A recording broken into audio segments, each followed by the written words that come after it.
Okay. പ്രിയപ്പെട്ട സുഹൃത്തുക്കളെ, ഷേഖ് സഈദ് റമദാൻ ബൂത്തിയുടെ അക്കാദമികവും ആത്മീയവുമായ തലങ്ങളെ മുൻനിർത്തിയാണ് നമുക്ക് സംസാരിക്കാനുള്ളത്. അക്കാദമീഷ്യനായ ഷേഖ് ബൂത്തിയെ നമുക്കൊക്കെ നിലവിൽ പരിചയമുള്ളതാണ്. അദ്ദേഹത്തിൻ്റെ വിവിധ ഗ്രന്ഥങ്ങൾ, പ്രത്യേകിച്ച് മോഡേണിറ്റിയെ വിമർശിക്കുന്ന, ആധുനിക വെസ്റ്റേണൈസ്ഡ് കൾച്ചറിനെ കൃത്യവും ക്രിയാത്മകവുമായി വിമർശിക്കുന്ന അവരുടെ പുസ്തകങ്ങൾ ഒക്കെ നമ്മൾ വായിച്ചതാണ്. വളരെ സമയത്തിൻ്റെ പരിമിതിയും കണക്കിലെടുത്ത് ഷേഖ് ബൂത്തിയുടെ ആത്മീയ ഭാവങ്ങളെ ചുരുങ്ങിയ രൂപത്തിൽ അവതരിപ്പിക്കാനാണ് ആഗ്രഹിക്കുന്നത്. സംസാരത്തിൽ ഉൾപ്പെടുത്തുന്ന കണ്ടൻറ്റുകൾ സ്വീകരിച്ചിട്ടുള്ളത് പ്രത്യേകിച്ച് ആത്മീയതയെക്കുറിച്ചുള്ള ചർച്ച ആയതുകൊണ്ട് തന്നെ കൃത്യമായ റഫറൻസ് അനിവാര്യമാണ്. പലപ്പോഴും ആത്മീയത വിവിധ രൂപത്തിൽ അത് എക്സഗ്രേറ്റ് ചെയ്തുകൊണ്ട് അവതരിപ്പിക്കപ്പെടുന്ന ഒരു മേഖല കൂടെ ആയതുകൊണ്ട് തീർച്ചയായിട്ടും അതിൻ്റെ റഫറൻസ് വളരെ പ്രധാനമാണ്. ഷേഖ് ബൂത്തി തന്നെ അദ്ദേഹത്തിൻ്റെ കിതാബുകളൊക്കെ, പ്രത്യേകിച്ച് കുബറൽ യഖീനിയാത്തൊക്കെ ആരംഭിക്കുന്നത് പോലെ ഇൻ കുന്ത നാഖിലൻ ഫസ്സിഹ ഔ മുദ്ദഇയൻ ഫദ്ദലീൽ എന്നാണല്ലോ. അദ്ദേഹത്തിൻ്റെ ആത്മീയതയുമായി ബന്ധപ്പെട്ട് പുതിയ വാദങ്ങൾ, പുതിയ ഇദ്ദിഅ ഞാൻ ചെയ്യുന്നില്ല, മറിച്ച് നഖലുകൾ മാത്രം.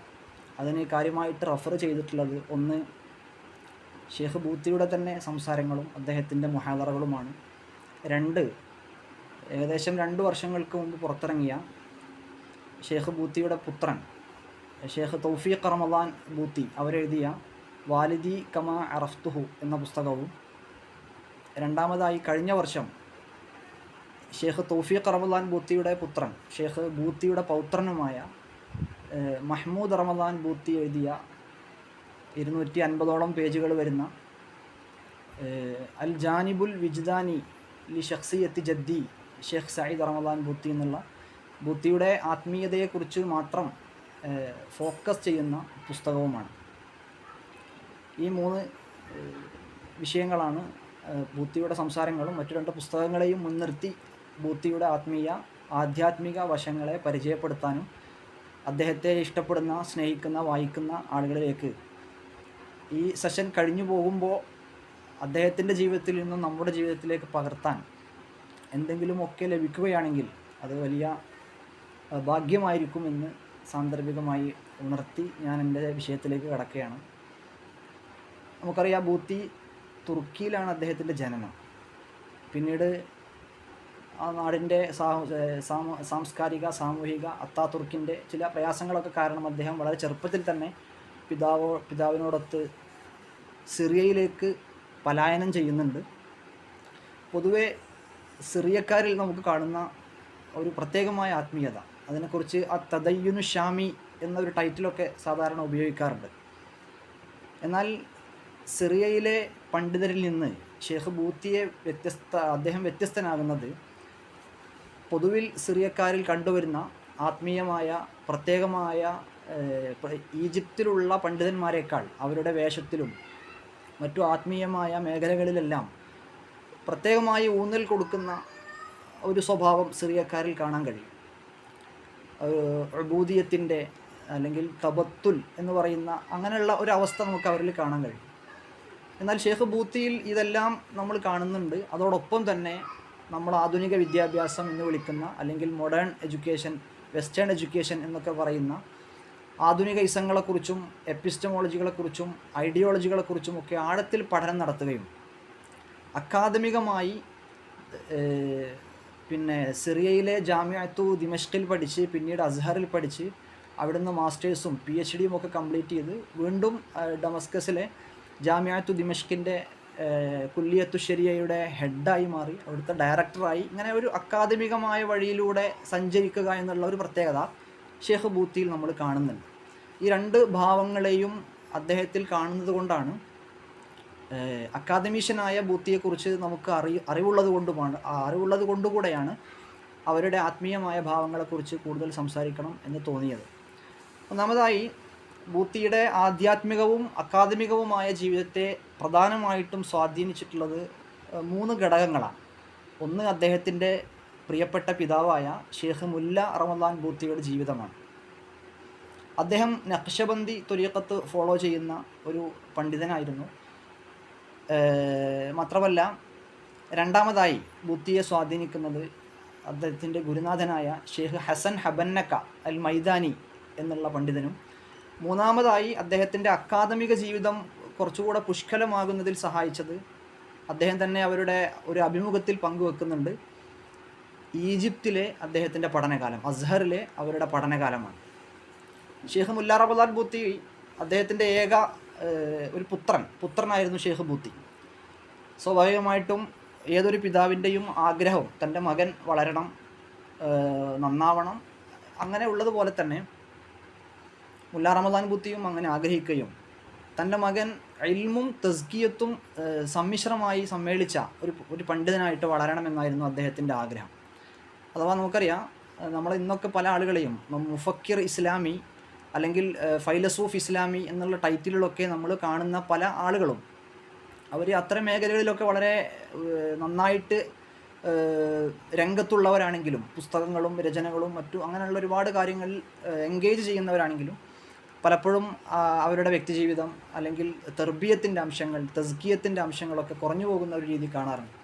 എന്നാൽ മറ്റു ചില സൂഫികൾ, സുഹുദിൻ്റെ റിയാദയുടെയൊക്കെ വഴിയിൽ പ്രവേശിച്ച വലിയ സ്ഥാനത്തിരിക്കുന്ന വലിയ സൂഫികളായ ആളുകൾ, അത്തരം ആളുകൾ പലപ്പോഴും ഈ അക്കാദമികമായ വ്യവഹാരങ്ങളോട് അല്ലെങ്കിൽ ഡിഗ്രികളോട് ഡിപ്ലോമകളോടൊക്കെ മാറി നിന്ന് അവരുടേതായ ഒരു ലോകത്ത് ജീവിക്കുന്ന ഒരു കാഴ്ചയും ഉണ്ടാവാറുണ്ട്. എന്നാൽ മുല്ല റമദാൻ ബൂത്തി എന്ന് പറയുന്ന വളരെ ദീർഘദൃഷ്ടിയുള്ള ഈ ഒരു പിതാവിൻ്റെ ആഗ്രഹം തൻ്റെ മകൻ ഈ 2 രീതികളും സമ്മേളിപ്പിച്ചുകൊണ്ട് കൊണ്ടുപോകുന്ന നല്ല ആലിമും നല്ലൊരു മുസക്കയുമായി മാറണമെന്നുള്ള ആഗ്രഹത്തിൻ്റെ ആളായിരുന്നു. അദ്ദേഹം തസവുഫിന് വലിയ പ്രാധാന്യം നൽകിയിരുന്നു. അതേസമയം തന്നെ തസവുഫിൻ്റെ പേരിൽ ഉണ്ടായി വരുന്ന ബിദ്അത്തുകളെ, അനാചാരങ്ങളെ വളരെ ശക്തമായിട്ട് മുല്ല റമദാൻ ബൂത്തി എതിർക്കുകയും ചെയ്തിട്ടുണ്ടായിരുന്നു. എന്നാൽ ബൂത്തിയുടെ ചെറിയ പ്രായത്തിൽ തന്നെ മുല്ല റമദാൻ ബൂത്തിക്ക് വലിയ അസുഖം പിടിപെടുകയും താൻ ഈ അസുഖത്തിൽ മരണപ്പെട്ടു പോകുമോ എന്നുള്ള ഭയം അദ്ദേഹത്തെ പിടികൂടുകയും ചെയ്തു. സ്വാഭാവികമായിട്ടും തൻ്റെ മകന് വഴികാട്ടിയാവണമെന്നും അദ്ദേഹത്തെ ഷെയ്ഖ് ബൂത്തിയെ നല്ലൊരു തലത്തിലേക്ക് എത്തിക്കണമെന്നും തനിക്ക് ആഗ്രഹമുണ്ടെങ്കിലും തൻ്റെ ആയുസ് തീർന്നു പോകുമോ എന്നുള്ള ഭയം അദ്ദേഹത്തെ പിടികൂടുകയും അസുഖത്തിന് ചെറിയൊരു ശമനം വന്ന സമയത്ത് ഒരു ദീർഘമായ വസീയത്ത്, തൻ്റെ മകൻ വളർന്ന് വലുതായി അവൻ അറിവുകൾ നേടി വായിച്ച് മനസ്സിലാക്കാൻ പറ്റുന്ന ഒരു പ്രായമായാൽ എൻ്റെ ഈ വസീയത്ത് അവൻ കാണുകയും അത് വായിക്കുകയും അതിനനുസരിച്ചുകൊണ്ട് എൻ്റെ മകൻ മുന്നോട്ട് പോകണമെന്നും ആഗ്രഹിച്ചുകൊണ്ട് അദ്ദേഹം ഒരു വസീയത്ത് എഴുതി തയ്യാറാക്കുന്നുണ്ട്. പക്ഷേ അദ്ദേഹത്തിൻ്റെ അസുഖം ഭേദമാവുകയും അള്ളാഹു അദ്ദേഹത്തിന് ദീർഘായുസ് നൽകുകയും ഷെയ്ഖ് ബൂത്തി തൻ്റെ 60ാമത്തെ വയസ്സിൽ, അഥവാ തൻ്റെ മകനെ 60 വയസ്സുകാലം തനിക്ക് തെർബിയത്ത് നൽകാനുള്ള മഹാഭാഗ്യം അദ്ദേഹത്തിന് ലഭിക്കുകയുണ്ടായി. ഷെയ്ഖ് തൻ്റെ മുല്ല റമദാൻ ബൂത്തിയുടെ വഫാത്തിനു ശേഷം ഏകദേശം 24 വർഷം മാത്രമാണ് ഷെയ്ഖ് ബൂത്തി ജീവിച്ചിട്ടുള്ളത്. അപ്പോൾ അത്രയും തൻ്റെ ജീവിതത്തിൻ്റെ സിംഹഭാഗം തൻ്റെ പിതാവായ, തൻ്റെ മുർഷിദായ, മുറബിയായ ഷെയ്ഖ് മുല്ല റമദാൻ ബൂത്തിയുടെ തെർബിയത്തിലായിട്ട് കഴിയാൻ സാധിച്ചു എന്നത് തന്നെ അദ്ദേഹത്തിൻ്റെ ആത്മീയമായ ജീവിതത്തിൻ്റെ പ്രകാശം വർദ്ധിപ്പിക്കുന്നതിന് കാരണമായിട്ടുണ്ട്. ചെറുപ്പത്തിൽ 6 മാസം ഉപയോഗിച്ചുകൊണ്ട്, അഥവാ തൻ്റെ 6ാമത്തെ വയസ്സിൽ 6 മാസം ഉപയോഗപ്പെടുത്തിക്കൊണ്ടാണ് ഖുർആൻ ആദ്യം മുതൽ അവസാനം വരെയും ഖത്മ് ഓതി കൃത്യമായി തജ്വീദിലെ നിയമങ്ങളും മറ്റൊക്കെ സൂക്ഷിച്ചുകൊണ്ട് അദ്ദേഹം ഓതി പൂർത്തിയാക്കുന്നത്. ചെറുപ്പത്തിൽ തന്നെ ബൂത്തി തന്നെ പറയുന്നുണ്ട്, അദ്ദേഹത്തിൻ്റെ അൽ-ലുഗൽ അറബിയ ഫിൽ ഖുർആൻ എന്നുള്ള സംസാരത്തിൽ, അനറബികളായ സഹോദരങ്ങളെ, നിങ്ങൾക്ക് നിങ്ങളുടെ അറബി ഭാഷ ഉഷാറാക്കണം, നന്നാക്കണമെന്ന് ആഗ്രഹമുണ്ടെങ്കിൽ ഞാൻ നിങ്ങൾക്കൊരു വഴി പറഞ്ഞു തരാം. ഞാൻ ആ വഴിയിലൂടെയാണ് എൻ്റെ ഭാഷ നന്നാക്കിയെടുത്തത് എന്നാൽ അദ്ദേഹം പറയുന്നത്, നമുക്ക് ഖുർആനുമായിട്ട് നമ്മുടെ ജീവിതം കൂടുതൽ കൂട്ടുപിടിക്കാനും നിരന്തരമായിട്ട് ഖുർആനുമായിട്ട് സമയം ചിലവഴിക്കുന്ന ഒരു സാഹചര്യം ഉണ്ടാക്കണം എന്നുമാണ്. അപ്പോൾ ഏതായാലും പിന്നീട് തൻ്റെ 10ാമത്തെയും 12ാമത്തെയൊക്കെ വയസ്സിനെ കുറിച്ച് ഷെയ്ഖ് ബൂത്തി പറയുന്നുണ്ട്, ഞാൻ 3 ദിവസത്തിനുള്ളിൽ ഒരു ഖത്മ് പൂർത്തിയാക്കാറുണ്ടായിരുന്നു. നിരന്തരം ഉപ്പ എന്നെ കൊണ്ട് ഖുർആൻ ഓതിപ്പിക്കും. അങ്ങനെ ഓതിയാണ് എൻ്റെ ഭാഷ നന്നായതെന്ന് ബൂത്തി പറയുന്നുണ്ട്. പിന്നീട് അദ്ദേഹം സിറിയയിലെത്തി. സിറിയയിലെ ദിമഷ്കിൽ നിന്നും കുറച്ചധികം ദൂരം യാത്ര ചെയ്യാനുള്ള ലാദിഖിയയിലെ അവിടുത്തെ ഒരു യൂണിവേഴ്സിറ്റിയിൽ ഇജാസുൽ ഖുർആൻ പഠിപ്പിക്കുന്ന അറബി ഭാഷയുടെ ഏറ്റവും നല്ലൊരു സ്കോളറായിട്ട് അദ്ദേഹത്തിന് മാറാൻ സാധിച്ചു എന്ന് അവർ പങ്കുവെക്കുന്നുണ്ട്. പിന്നീട് പ്രാഥമിക വിദ്യാഭ്യാസം അദ്ദേഹത്തിന് അടുത്തുള്ളൊരു മദ്രസയിൽ നിന്ന് നേടുന്നുണ്ട്. ഈ സമയത്തൊക്കെ അധ്യാപകർക്ക് വിട്ടുകൊടുക്കാതെ വീട്ടിലെത്തിയ മകനെ ചേർത്ത് പിടിക്കുകയും അവൻ്റെ പഠനകാര്യങ്ങൾ ശ്രദ്ധിക്കുകയും അവരിൽ പ്രത്യേകമായ ഇൽമും അതുപോലെ ഹാലും, മഹാന്മാരുടെ ഭാഷയിൽ പറഞ്ഞാൽ അറിവിനോടുകൂടെ പ്രത്യേകമായ ഇൽമും അതുപോലെ ഹാലും തൻ്റെ മകന് പകർന്നു കൊടുക്കാൻ ഷെയ്ഖ് മുല്ല റമദാൻ ബൂത്തിക്ക് സാധിക്കുന്നുണ്ട്. ഷെയ്ഖ് ബൂത്തിയുടെ ഉപ്പയെക്കുറിച്ച് എഴുതിയ ഹാദാ വാലിദി എന്ന വളരെ ഹൃദയസ്പൃക്കായ ഒരു പുസ്തകമുണ്ട്. ബൂത്തിയെക്കുറിച്ച് വായിക്കാൻ താല്പര്യപ്പെടുന്ന ആളുകൾ അല്ലെങ്കിൽ വായിച്ച് തുടങ്ങണമെന്ന് ആഗ്രഹിക്കുന്ന ആളുകൾക്കൊക്കെ വായിക്കാൻ പറ്റുന്ന ഒരു നല്ല പുസ്തകമാണ് ഹാദാ വാലിദി. ആ പുസ്തകത്തിൽ ഉപ്പയെക്കുറിച്ച് ബൂത്തി പറയുന്നത്, എൻ്റെ 10-12 വയസ്സിലൊക്കെ ഉപ്പയുടെ കൂടെ റൂമിൽ ഉറങ്ങുന്ന ഞാൻ അവരുടെ തഹജ്ജുദിൻ്റെ കരച്ചിൽ കേട്ടുകൊണ്ട് പലപ്പോഴും ഞാൻ ഉണർന്നത് എൻ്റെ ഓർമ്മയിലുണ്ടെന്ന്. അപ്പോൾ ഇങ്ങനെയുള്ള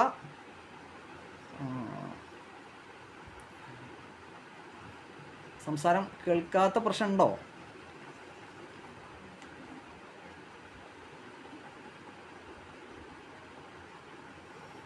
ഓക്കെ, ഒരു മിനിറ്റ്.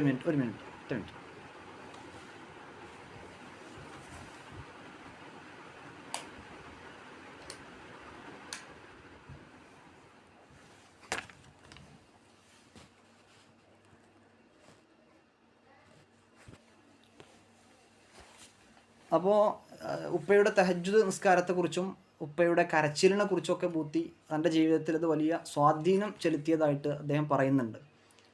അതുപോലെ പിന്നെ ഉപ്പയിൽ നിന്ന് ശീലിച്ച ഒരുപാട് വിരുദ്ധകൾ, അഥവാ നമുക്കൊക്കെ ഈ അറിവിൻ്റെ മേഖലയിൽ തുടരുമ്പോൾ, പ്രത്യേകിച്ച് വിദ്യാഭ്യാസ മേഖലയിലൊക്കെ തുടരുമ്പോൾ ഉണ്ടാകുന്ന വലിയ ആശങ്കകളുണ്ട്. നമ്മുടെ സാമ്പത്തികമായ ഒരു ഭാഗം, ഫാമിലി, കുടുംബം, ഗവൺമെൻറ് തലങ്ങളിലുള്ള മറ്റുന്നതമായ ജോലികളിലേക്ക് പോകുമ്പോൾ ഫിനാൻഷ്യലി നമുക്കുണ്ടാകുന്ന ഒരു ബെനഫിറ്റ് ഒരു പക്ഷേ ഈ മതപരമായ മേഖലയിൽ അത്ര നമുക്ക് പ്രതീക്ഷിക്കാൻ കഴിയണമെന്നില്ല.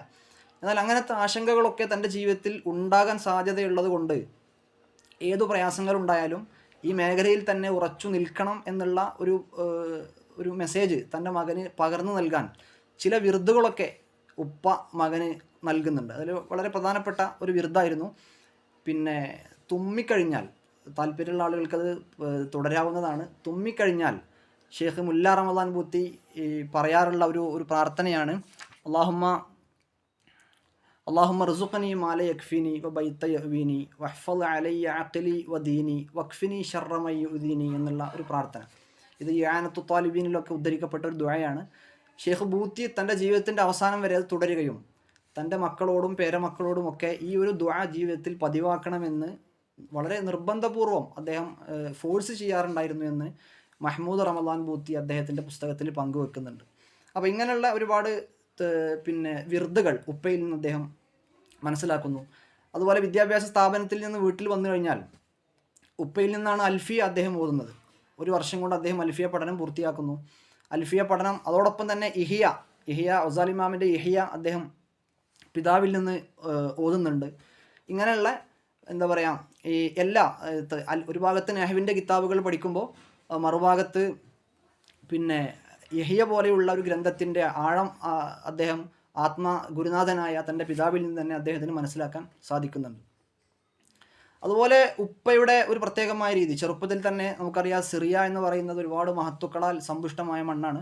മഹാനായ ഇമാം നവവി റഹിമഹുല്ല, അതുപോലെ ഇബ്നു അറബി റഹിമഹുല്ല, അതുപോലെ അബൂ മുസ്ലിമുൽ ഹൗലാനി റഹ്മത്തുള്ളാഹി അലൈഹി, അബൂ സുലൈമാൻ ദാറാനി റഹ്മത്തുള്ളാഹി അലൈഹി, ഇവരുടെയൊക്കെ മസാറുകളിലേക്ക് ഷെയ്ഖ് ബൂത്തിയെ മുല്ല റമദാൻ ബൂത്തി കൊണ്ടുപോകാറുണ്ടായിരുന്നു. അങ്ങനെ നിരന്തരമായി തൻ്റെ കുട്ടിയെ നിരന്തരം അദ്ദേഹം പരീക്ഷിക്കും. അങ്ങനെയാണ് ഒരു ദിവസം ഷെയ്ഖ് ബൂത്തിയോട് ഉപ്പ മുല്ല റമദാൻ ബൂത്തി പറയുന്നുണ്ട്, നീ എനിക്ക് ഹുബിനെ കുറിച്ച് കുറച്ച് എഴുതി തരണം, അള്ളാഹുമായിട്ടുള്ള മഹബത്തിനെ കുറിച്ച് എന്തെങ്കിലുമൊക്കെ എഴുതി എന്നെ കാണിക്കണം എന്ന് പറയുന്നുണ്ട്. പക്ഷേ ഷെയ്ഖ് ബൂത്തി അതിന് മറുപടി പറയുന്നത്, എനിക്കത് എഴുതാനുള്ള എന്താണ് എഴുതേണ്ടത് എന്നതിനെക്കുറിച്ച് എനിക്ക് യാതൊരു കാഴ്ചപ്പാടുമില്ല എന്നുള്ള വളരെ സങ്കടകരമായ ഒരു മറുപടി ഷെയ്ഖ് മുല്ല റമദാൻ ബൂത്തിക്ക് നൽകിയപ്പോൾ അദ്ദേഹം വളരെ സങ്കടപ്പെടുകയും തൻ്റെ മകൻ ഞാൻ ഇത്രയൊക്കെ തെർബിയത്ത് ചെയ്തിട്ടും അവനിൽ എന്തുകൊണ്ടാണ് ഇങ്ങനെയുള്ള ഒരു വെളിച്ചം പ്രസരിക്കാത്തത് എന്നതിൻ്റെ പേരിൽ അദ്ദേഹത്തിന് വലിയ വേദന അനുഭവപ്പെടുകയും ചെയ്തു. പിന്നീട് ബൂത്തി തന്നെ പറയുന്നുണ്ട്, ഒരു 2 വർഷം കഴിഞ്ഞപ്പോൾ എനിക്ക് തന്നെ ഹുബിനെക്കുറിച്ച്, അള്ളാഹുവിനോടുള്ള പ്രത്യേകമായ മഹബത്തിനെക്കുറിച്ച് എഴുതണം എന്ന് എനിക്ക് തോന്നുകയും ഞാൻ എഴുതി മുനാജാത്തു ഖൽബിൻ കസീർ എന്ന പേരിൽ ഞാനൊരു ദീർഘമായ കുറിപ്പെഴുതി എൻ്റെ ഉപ്പാക്കത് കാണിച്ചു കൊടുക്കുകയും ഉപ്പ വളരെ സന്തോഷം പ്രകടിപ്പിക്കുകയും ചെയ്തു എന്ന് അദ്ദേഹം പറയുന്നുണ്ട്. അവരുടെ മിനൽ ഫിക്രി വൽ ഖൽബ് എന്നുള്ള പുസ്തകത്തിൽ ഈ ഒരു മുനാജാത്ത് നൽകിയിട്ടുണ്ട്. തീർച്ചയായിട്ടും ബൂത്തിയെ വായിക്കുന്ന നമ്മളൊക്കെ ആഴത്തിൽ മനസ്സിലാക്കേണ്ട ഒരു ശീർഷകമാണ് ഹുബ്ബ് എന്ന് പറയുന്നത്. അവരുടെ അൽ ഹുബ്ബ് ഫിൽ ഖുർആൻ അവസാന കാലത്തൊക്കെ എഴുതിയ വളരെ ശ്രദ്ധേയമായ പുസ്തകമാണ് അൽ ഹുബ്ബ് ഫിൽ ഖുർആൻ. നമുക്കൊക്കെ ഒരുപാട് ഉസ്താദുമാർ നമ്മളോട് പറഞ്ഞതാണ്, അല്ലെങ്കിൽ പല ഉപദേശങ്ങളിലൂടെയും കിതാബിൽ നിന്നൊക്കെ നമുക്ക് ലഭിച്ചതാണ്, നമ്മൾ അള്ളാഹുവിനെ സ്നേഹിക്കണം, വല്ലദീന ആമനു അഷദ്ദു ഹുബ്ബൻ ലില്ല, അങ്ങനെയുള്ള ഒരുപാട് കാര്യങ്ങൾ, അള്ളാഹുവിനെയും റസൂലിനെയും ഒക്കെ സ്നേഹിക്കണം എന്നുള്ള ആ ഒരു കാര്യം. പക്ഷെ നമ്മൾ എങ്ങനെയാണ് സ്നേഹിക്കുക? നമുക്കൊക്കെ അള്ളാഹുവിനെ സ്നേഹിക്കാൻ ആഗ്രഹമുണ്ട്, പക്ഷെ എങ്ങനെയാണ് നമ്മളത് സ്നേഹിക്കുക എന്നുള്ള ആ ചോദ്യം മനസ്സിൽ രൂപപ്പെടുന്ന ആളുകൾക്ക് വായിക്കാൻ പറ്റുന്ന സ്റ്റെപ്പ് ബൈ സ്റ്റെപ്പായി അള്ളാഹുവിൻ്റെ മഹബത്തിലേക്ക് ഒരടിമയെ എത്തിക്കുന്ന വളരെ മനോഹരമായ ഗംഭീരമായ പുസ്തകമാണ് അൽ ഹുബ്ബ് ഫിൽ ഖുർആൻ എന്നുള്ള അദ്ദേഹത്തിൻ്റെ പുസ്തകം. ഏതായാലും അതിലേക്ക് നമുക്ക് വഴിയേ വരാം. ഇങ്ങനെയുള്ള ഉപ്പയുടെ പ്രത്യേകമായ ഒരു തർബിയത്ത് നിങ്ങൾ ആലോചിച്ച് നോക്കുക. തൻ്റെ 60 വർഷക്കാലം ഈ പിതാവിൻ്റെ തലോടലേറ്റ് പ്രത്യേകമായ തർബിയത്ത് ജീവിതത്തിൽ പകർത്താൻ ഷെയ്ഖ് ബൂത്തിക്ക് ഭാഗ്യം ലഭിച്ചു എന്നത് തന്നെയാണ് അദ്ദേഹത്തിൻ്റെ ജീവിതത്തിലെ വളരെ പ്രധാനപ്പെട്ട ഒരു നേട്ടമായിട്ട് നമുക്ക് മനസ്സിലാകുന്നത്. ഉപ്പ മുല്ല റമദാൻ ബൂത്തി എപ്പോഴും ബൂത്തിയോട് പറയാറുള്ള ഒരു വചനമാണ് മാതാ യുഫീദുക്കൽ ഇൽം ഇൻ ജഹിൽത അല്ലാഹ അസ്സ വജൽ. നിനക്ക് എത്ര പഠിച്ചാലും അള്ളാഹുവിനെ കുറിച്ച് നീ അജ്ഞനായാൽ എന്താണ് നീ പഠിച്ചത് കൊണ്ട് നിനക്ക് ഉപകാരമുണ്ടാകുക എന്ന് നിരന്തരം ഉപ്പ ചോദിക്കാറുണ്ടെന്നും ഈ ചോദ്യം തൻ്റെ ഹൃദയത്തിൽ വലിയ മാറ്റങ്ങൾക്ക് കാരണമായിട്ടുണ്ടെന്നും ബൂത്തി പറയുന്നുണ്ട്. ഞാൻ ചുരുക്കുകയാണ്. രണ്ടാമതായി ബൂത്തിയുടെ എന്താ പറയുക, മുല്ല റമദാൻ ബൂത്തിയെക്കുറിച്ച് തന്നെ അദ്ദേഹം പറയുന്ന ഒരു കാര്യം, മുല്ല റമദാൻ ബൂത്തി വീട്ടിലെത്തിക്കഴിഞ്ഞാൽ തസവുഫിൻ്റെ കിതാബുകൾ കൂടുതൽ വായിക്കാൻ പറയും. അങ്ങനെ ഗസാലി ഇമാമിൻ്റെ യഹിയയും ബിദായത്തുൽ ഹിദായയും മിൻഹാജുൽ ആബിദീനൊക്കെ ബൂത്തി കൂടുതൽ വായിച്ച് വീണ്ടും വീണ്ടും അത്തരം ഗ്രന്ഥങ്ങൾ അദ്ദേഹം വായിച്ചുകൊണ്ടേയിരിക്കും. 1-2 മാസമൊക്കെ ഒഴിവുള്ള സമയത്ത് പൂർണ്ണമായിട്ടും ഒരു തസവുഫ് അഡിക്ഷൻ അദ്ദേഹത്തിന് വരും. അങ്ങനെ കുറച്ച് വരുമ്പോൾ 2 മാസമൊക്കെ കഴിഞ്ഞാൽ മുല്ല റമദാൻ ബൂത്തി ഷെയ്ഖ് ബൂത്തിയോട് പറയും, ഇനി തസവുഫിൻ്റെ കിതാബുകളുടെ വായന കുറച്ച് സ്റ്റോപ്പ് ചെയ്യുക, മആനി, ബലാഗ അങ്ങനെയുള്ള മറ്റു ഫന്നുകൾ അദ്ദേഹത്തെ കൊണ്ട് വായിപ്പിക്കും. അപ്പോൾ അടുത്തൊരു 2 മാസം ഷെയ്ഖ് ബൂത്തിയിൽ അത്തരം ഈ തസവുഫിൻ്റെ താല്പര്യങ്ങളും മറ്റൊക്കെ ഒന്ന് കുറഞ്ഞ് ഇത്തരം ഇൽമിയായ ജദലിയായ മുനാദറ ജദൽ അങ്ങനെയുള്ള സംഗതികളോടൊക്കെ അദ്ദേഹത്തിന് താല്പര്യം തോന്നുകയും പിന്നീട് അത് കഴിയുമ്പോൾ വീണ്ടും ഷെയ്ഖ് മുല്ല ഇത്തരം തസവുഫിൻ്റെ ഇങ്ങനെ അങ്ങോട്ടും ഇങ്ങോട്ടും ഇങ്ങനെ മാറി മാറി അദ്ദേഹത്തെ കൊണ്ട് വായിപ്പിക്കുകയും ഇത് രണ്ടും ജീവിതത്തിൽ ഉണ്ടാവണം, അഥവാ അള്ളാഹുവിനെ ഹൃദയം കൊണ്ട് അനുഭവിക്കുകയും ഫിലോസഫിയും മന്തിഖും ഏത് മേഖലകളിലേക്ക് നമ്മൾ പ്രവേശിച്ചാലും അതെല്ലാം ഉബൂദിയത്തിൻ്റെ ഭാഗമാക്കി അള്ളാഹുവിനോടുള്ള ഒരു തബത്തുലിൻ്റെ ഭാഗമാക്കി എങ്ങനെ മനസ്സിലാക്കാം എന്ന നല്ലൊരു ട്രെയിനിങ് അദ്ദേഹത്തിന് ഷെയ്ഖ് മുല്ലയിൽ നിന്ന് ലഭിച്ചു എന്നത് വളരെ പ്രധാനമാണ്. രണ്ടാമതായി തൻ്റെ മകൻ ഒരു 10-15 വയസ്സായ സമയത്ത് ഷെയ്ഖ് ഹസൻ ഹബന്നക്ക അൽ മൈദാനി എന്ന് പറയുന്ന ഗുരുനാഥൻ്റെ അടുത്തേക്ക് മുല്ല റമദാൻ ബൂത്തി കൊണ്ടുപോകുന്നുണ്ട്. അദ്ദേഹത്തിൻ്റെ ദർസിൻ്റെ പ്രത്യേകത എല്ലാ ഫന്നും അവിടെ പഠിപ്പിക്കപ്പെട്ടിരുന്നു, മന്തിഖ്, മആനി, ഫൽസഫ.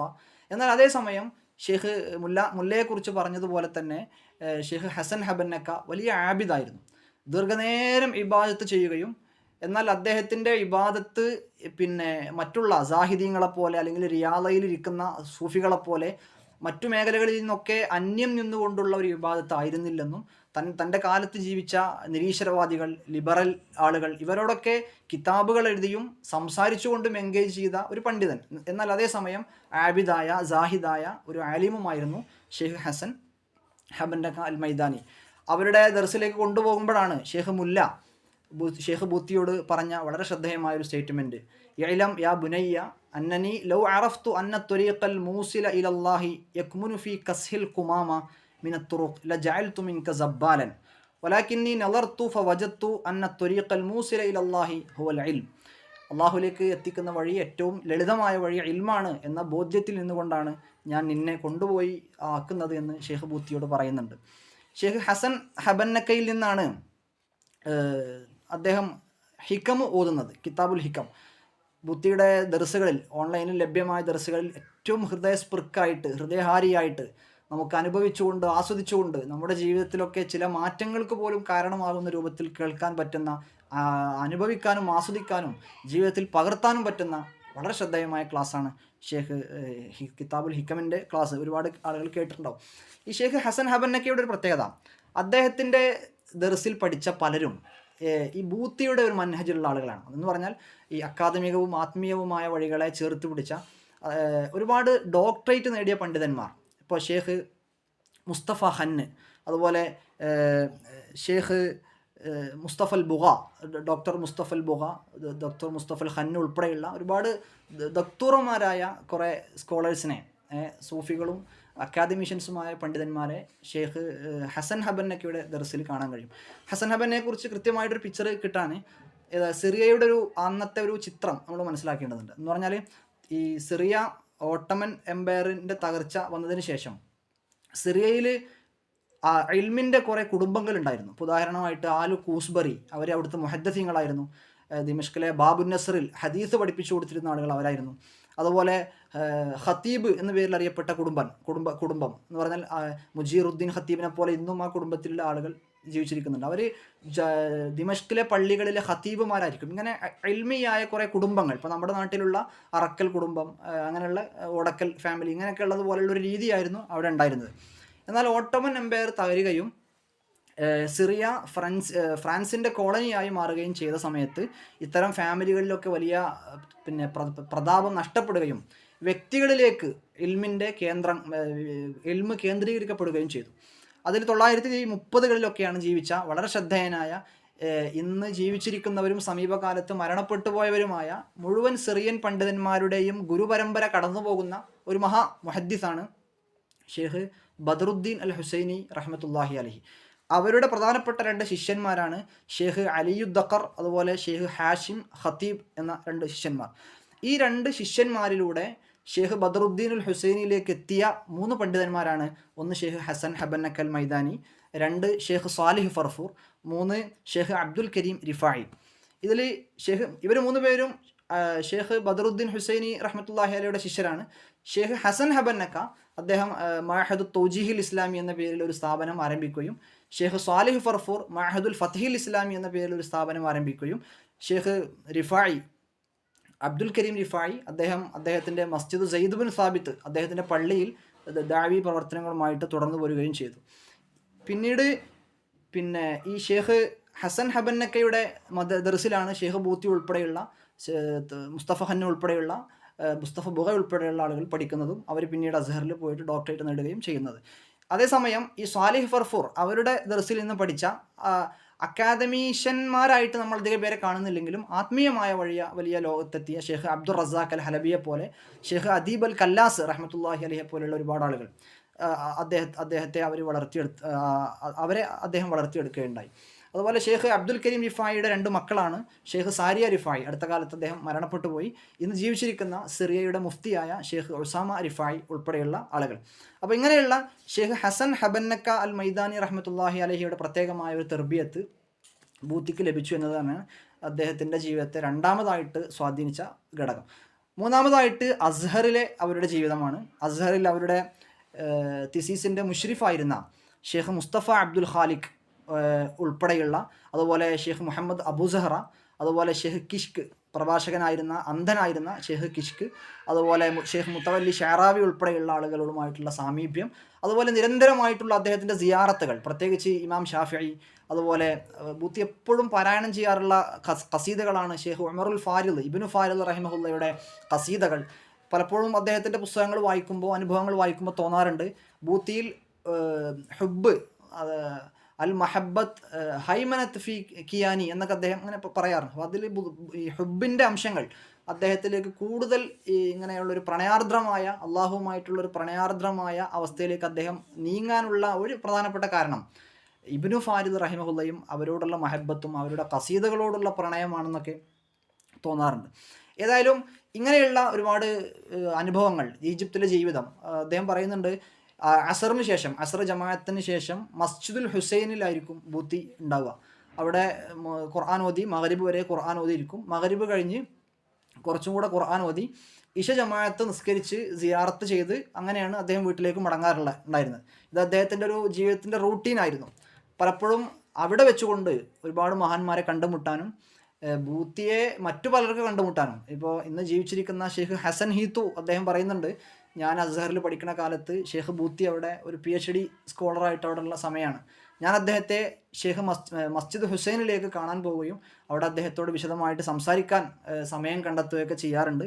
ഒരിക്കൽ അദ്ദേഹത്തിൻ്റെ വീട്ടിൽ ഞാൻ സന്ദർശിച്ചപ്പോൾ എൻ്റെ കയ്യിലേക്ക് കുറച്ച് ക്യാഷ് അദ്ദേഹം തരികയും ആ ക്യാഷ് ഉപയോഗിച്ചുകൊണ്ട് ഞാനൊരു ഒരു കമീസ് ഒരു കോട്ട് ഞാൻ വാങ്ങിച്ചിട്ടുണ്ടെന്നും എൻ്റെ വീട്ടുകാരോട് എൻ്റെ മരണശേഷം എൻ്റെ കഫം പുടവയോട് കൂടെ ഷെയ്ഖ് ബൂത്തി നൽകിയ പണം കൊണ്ട് ഞാൻ വാങ്ങിച്ച കമീസ് കൂടെ നിങ്ങൾ ഉൾപ്പെടുത്തണമെന്ന് ഞാൻ വസിയത്ത് ചെയ്തിട്ടുണ്ടെന്ന് ഷെയ്ഖ് ഹസൻ ഹീത്തു അദ്ദേഹത്തിൻ്റെ ഒരു പ്രഭാഷണത്തിൽ പറയുന്നുണ്ട്. അദ്ദേഹം രോഗിയാണ്, അള്ളാഹു അദ്ദേഹത്തിന് ശിഫ പ്രദാനം ചെയ്യട്ടെ എന്ന് സാന്ദർഭികമായിട്ട് ദുആ ചെയ്യാണ്. ഏതായാലും തൻ്റെ മുഷരിഫായ ഷെയ്ഖ് അബ്ദുൾ റസാഖ്, ഷെയ്ഖ് മുസ്തഫ അബ്ദുൽ ഖാലിഖ് അദ്ദേഹവുമായിട്ടുള്ള വലിയ ബന്ധം ബൂത്തിയുടെ ജീവിതത്തിൽ വലിയ വഴിത്തിരിവുകൾക്ക് കാരണമായിട്ടുണ്ട്. വളരെ പ്രധാനപ്പെട്ട ഒരു കാര്യം എന്ന് പറഞ്ഞാൽ, നമ്മൾ ഈ മരണപ്പെട്ടു പോയ ആളുകൾക്ക് ഫാത്തിഹകളും യാസീനുകളൊക്കെ ഹദിയ ചെയ്യുന്നത് ബൂത്തിയിൽ കുറച്ചുകൂടെ വിശ്വാസം വർദ്ധിപ്പിച്ചതിൻ്റെ ഒരു കാരണം, ഒരു സംഭവം അദ്ദേഹം പറയുന്നുണ്ട്. ഈ ബൂത്തിയുടെ ഒരു റിലേറ്റീവായ ഒരു ബന്ധുവായ ഷെയ്ഖ് അബ്ദുൽ അസീസ് എന്ന് പറയുന്ന ഒരു പണ്ഡിതനും അസ്ഹറിൽ പഠിച്ചിരുന്നു. അദ്ദേഹത്തിൻ്റെയും ഗുരുനാഥനാണ് ഷെയ്ഖ് മുസ്തഫ അബ്ദുൽ ഖാലിഖ്. അപ്പോൾ ഷെയ്ഖ് ബൂത്തിയോട് ഷെയ്ഖ് അബ്ദുൽ അസീസ് എന്ന് പറയുന്ന തൻ്റെ ബന്ധു പങ്കുവെച്ച ഒരു സംഭവം അദ്ദേഹം പറയുന്നുണ്ട്. ഈ ഷെയ്ഖ് അബ്ദുൽ അസീസ് പലപ്പോഴും തൻ്റെ ഗുരുനാഥനായ മുസ്തഫ അബ്ദുൽ ഖാലിഖിനെ കാണാൻ വേണ്ടിയിട്ട് അദ്ദേഹത്തിൻ്റെ റൂമിലേക്ക്, അപ്പാർട്ട്മെൻറ്റിലേക്ക് പോവാറുണ്ടായിരുന്നു. അപ്പോൾ അദ്ദേഹത്തിൻ്റെ വീട്ടിലേക്ക് പോകുന്നതിൻ്റെ പരിസരത്ത് ഒരു ഖബർ ഉണ്ടായിരുന്നു. ആ ഖബർ ആരുടേതാണെന്നൊന്നും ഇദ്ദേഹത്തിന് അറിയില്ല. ഏതായാലും അതുവഴി പോകുമ്പോൾ എപ്പോഴും അതുവഴി പാസ് ചെയ്യുമ്പോഴും ഒരു ഫാത്തിഹ ആ ഖബറിലുള്ള വ്യക്തിക്ക് വേണ്ടി ഓതുകയും അദ്ദേഹത്തിന് വേണ്ടി ഹദിയ ചെയ്യുകയും ചെയ്യാറുണ്ടായിരുന്നു. അങ്ങനെ പിന്നെ ഒരുപാട് ദിവസങ്ങൾ അങ്ങനെ കഴിഞ്ഞു. ഒരു ദിവസം തൻ്റെ ഗുരുനാഥനായ മുസ്തഫ അബ്ദുൽ ഖാലിഖ് കുറച്ച് ഹൽവയുമായിട്ട് ശിഷ്യനായ ഷെയ്ഖ് അബ്ദുൽ അസീസിനെ കാണാൻ വേണ്ടി വരുന്നുണ്ട്. അപ്പോൾ അദ്ദേഹത്തിൻ്റെ മുഖത്ത് ഉറക്കിൻ്റെ ക്ഷീണമൊക്കെ കാണുന്നുണ്ട്. ഒരു ഉച്ച സമയമാണ്.